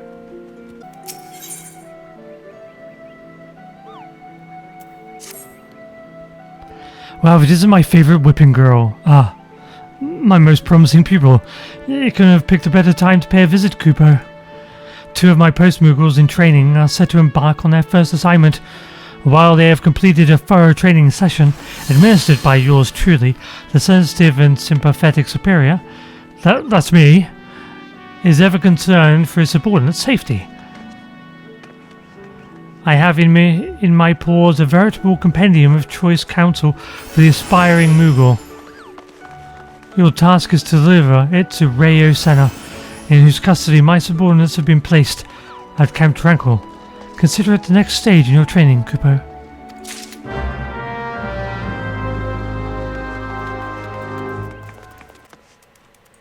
So these 2 Moogles are post-Moogles? Whatever is keeping that deputy post-Moogle, he promised he'd drop by to offer some parting words of advice to his newest recruits. But he's taken so long that they've already fluttered off. You have something for me? Oh, okay, it's not these 2 then. Be wary of low-hanging branches and remember to keep a wide berth of any goblin moors. I say, could this choice counsel be any more blindingly obvious? That said, I cannot fault the deputy post-Moogle for showing concern for his subordinates. After all, 'twas his own injury that pressed the 2 tyros into active service, so far ahead of schedule. Sadly, I fear it will be some time still before his wings are fit for duty. Our ruin believes he has insight as to how a suitable remedy might be formulated, but the process will require the services of a first-rate alchemist. Meanwhile, I have 2 wet behind-the-ears Moogles wandering aimlessly across the realm. I would like nothing more than to see them succeed at their charge, that they might inspire a new generation of aspiring post-Moogles. Yet I have my doubts that they will do so if left to their own devices. I would have accompanied them myself, but I fear my duties at Seedseer leave me little time to play chaperone. Might you be willing to see them safely to the destination in my stead? The first Moogle flew off in the direction of Quarry Mill. Though he does not want for enthusiasm, he is easily frightened by unfamiliar sights and sounds. Should you find him in such a state, pray rally his strength and let him know that we stand behind him.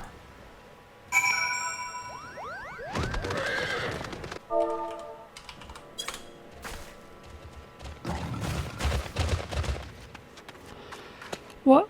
Why, thank you. I dare say you've given me the strength to carry on a bit. Wait a moment. I know you. You're the loyal delivery Mikote? Yeah. Delivery Mikote. The deputy postman was always talking about, Kupo. You came all this way to watch over me? I thank you truly, deeply, from the bottom of my little Moogle heart. You're truly a shining example to delivery Moogles everywhere.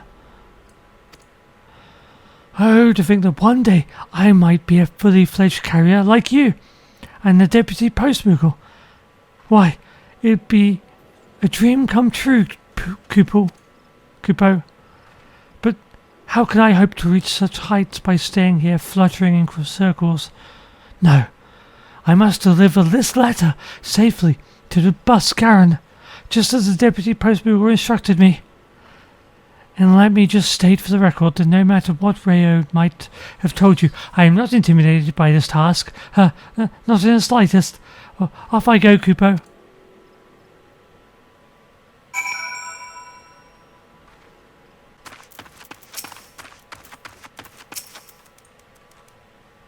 What do I need to do to this one? Chair.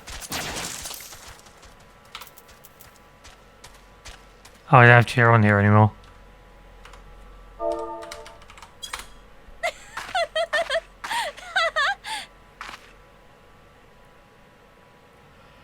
Yes, that is exactly what I need to hear.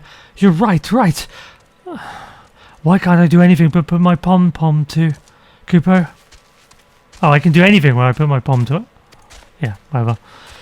Perhaps you're wondering why one as fearful and faltering as myself doesn't just leave a stressful life of a carrier behind. But you see, what I truly wish to leave behind is my own miserable lack of courage. I remember the day like it was yesterday. My dear brother lay wounded, struck in the wing by a particularly savage stroper, and yet I could do nothing but quake and quiver beside him. It was the deputy post Moogle, who, much to our fortune, was in the vicinity on a delivery assignment, who carried my brother to Camp Tranquil, where Arun tended to his injuries. Today it is our turn. We shall do our duty and help the post Moogle in his time of need, just as he did for us. And after all you have done for me, it would mean ever so much if you had dropped by to witness the moment. I will await you at Buscaron's Drovers, Kupo.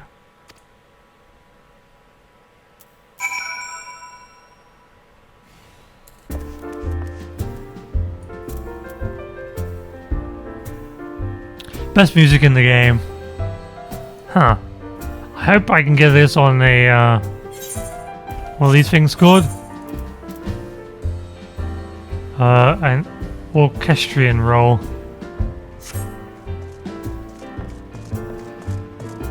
If I ever do it at home, this will be what we'll play most of the time, I imagine. I've made it. Aren't you proud of me, Kupo? Now behold, as I deliver this letter straight from my paws to Buscaron's, while remaining stealthily out of sight, just as the deputy post Moogle showed me. Bloody hells, if it isn't a Moogle in the flesh, something you don't see every day. Oh no, Kupo, in my eagerness I've gone and blown my cover. The deputy post Moogle will never let me hear the end of it. So you Moogles like to stay out of sight when you make your deliveries, eh? No wonder letters have a habit of appearing out of thin air. Sounds like a right thankless job, but you have my gratitude today. Did you hear that? Mr. Buscaron gave his gratitude. Why, this just might be the happiest day of my life, Kupo.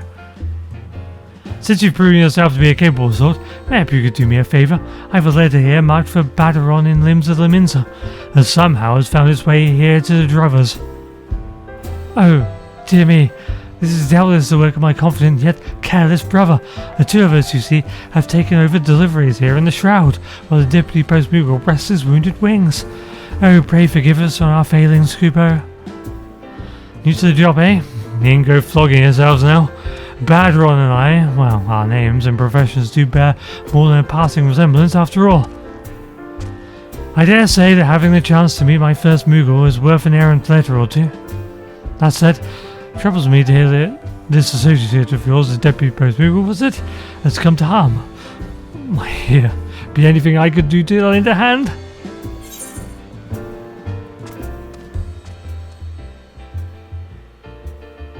Speak of the alchemist, I guess.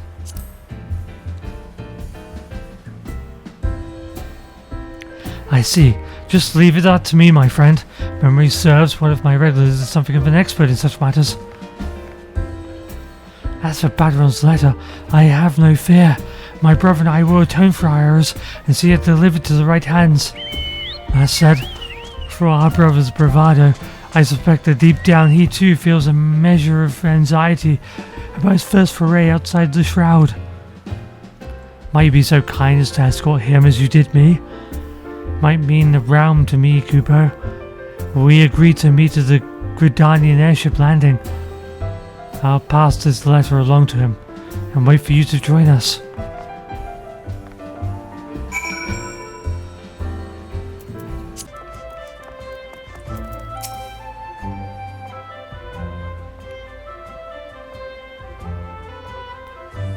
So you're the deputy post Moogle's prized pupil, eh?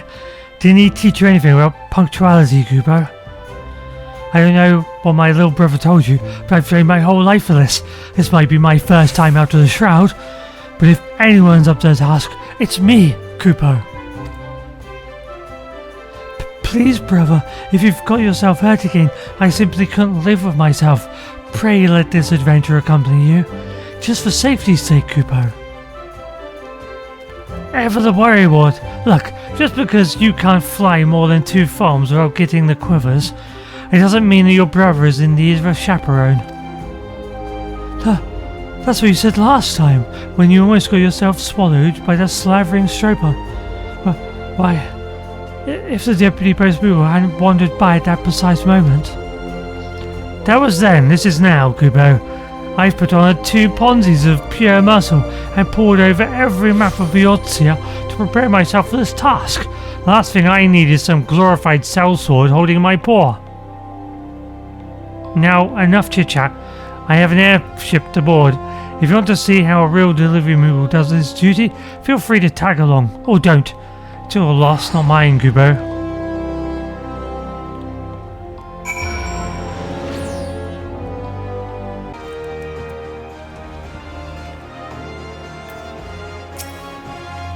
So this is limbs to the Limins, huh? Everything here is so big and boisterous.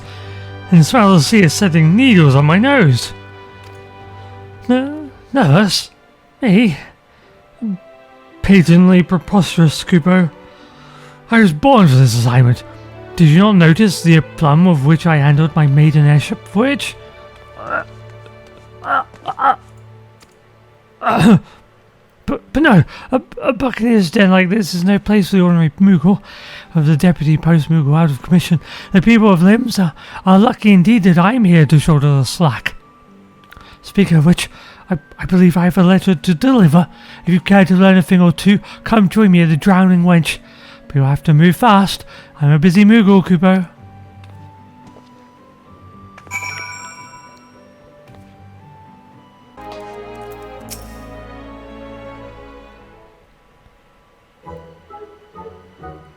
What took you so long? Take a wrong turn at the Octant? Good thing I'm the one in charge of this assignment. Why haven't I delivered it yet? Well, it's not because I'm scared of that burly bearded gentleman over there. That's for certain. I just wanted to give you a chance to witness mastery in motion. Now watch me deliver this letter. Or discreet like. Kupo.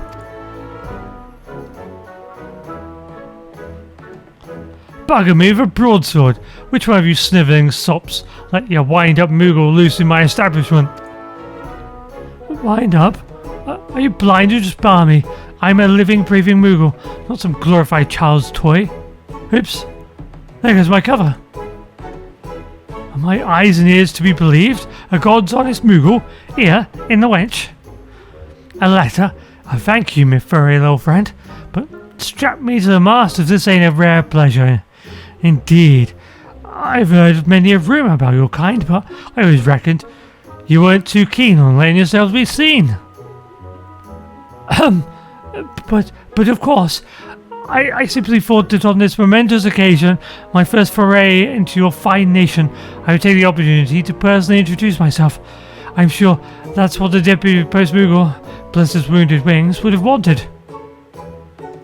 What's that you say? One of your mates hurting? Men in my line of work tend to know a little something about everything. If there's anything you might need, say the word.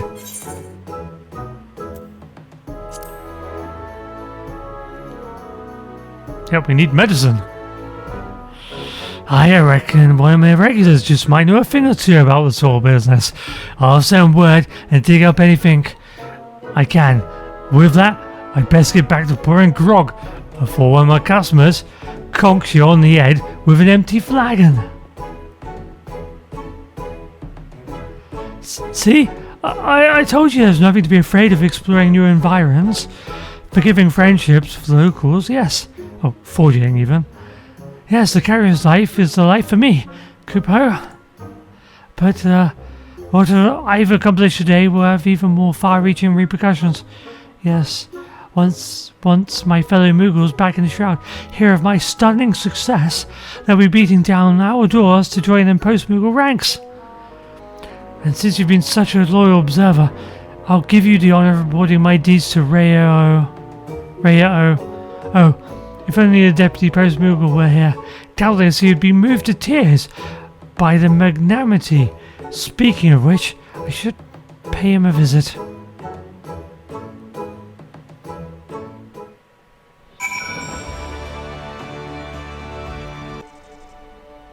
If it isn't Rhea.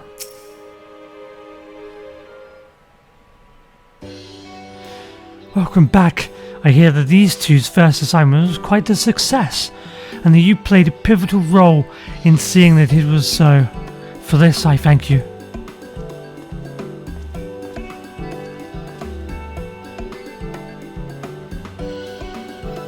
I must offer my gratitude as well, knowing that the two younglings were in capable hands allowed me to focus my mind on the Deputy Post Moogle's treatment, of which I have made considerable progress.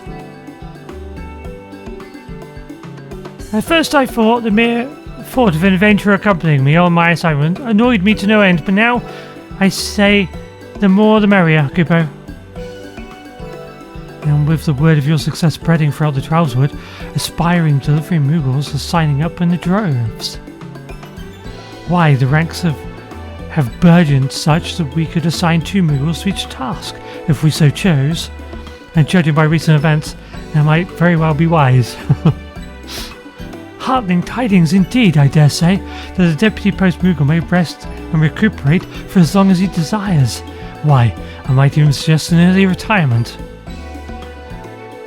Retirement? Gods forbid! I'm still Post Moogle in my prime, Kubo. The mere thought of hanging up my letter sack for good, why, wherever would I derive pleasure and meaning from my meagre existence? I most assuredly agree, Kubo. The sheer joy of seeing satisfied faces after a job well done instilled me with newfound energy and enthusiasm. After all my superior has done for me, I cannot bear to see him deprived of this most splendid sensation.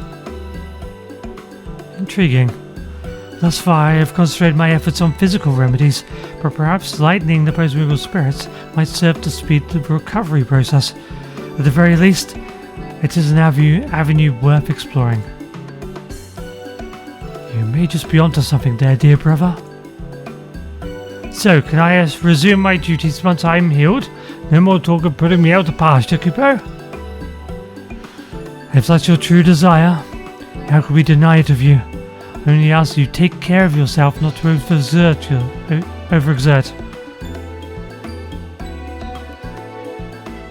By the 12, to think I'd ever see a Moogle who truly lives for his work. And of all the younglings eager to follow in his footsteps, we should be able to manage without imposing on adventurers for a while. Just leave it to us. My brother and I understand the significance and satisfaction of our job now more than ever. We won't let you down, Kupo. Now that's the spirit, Kupo. It's all thanks to you, my artful assistant. But no, you have proved to be far more than just a helping hand. You have earned the respect of the young ones and mine as well. Light of Kalinstar, by the powers vested in me as Deputy Post Moogle, I hereby name you as fully fledged letter carrier. The honour is typically reserved for Moogles, but I'm happy to make an exception for your case, Kupo. Well, I would love to give you your next assignment. The young ones are in more immediate need of training. But don't let your skills wane, for there is no telling when we'll call on you again, Kupo.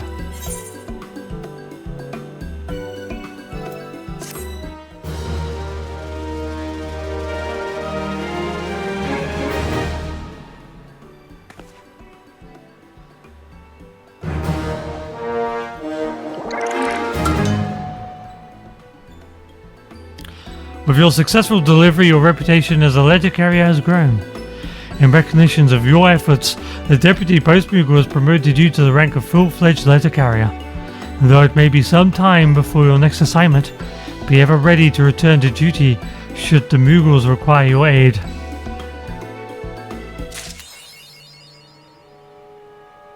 Postal.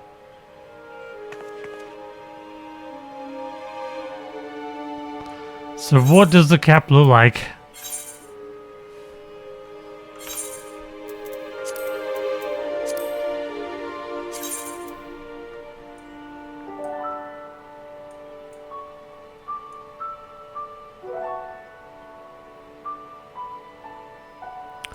Pretty cool. It goes well with the hairstyle too.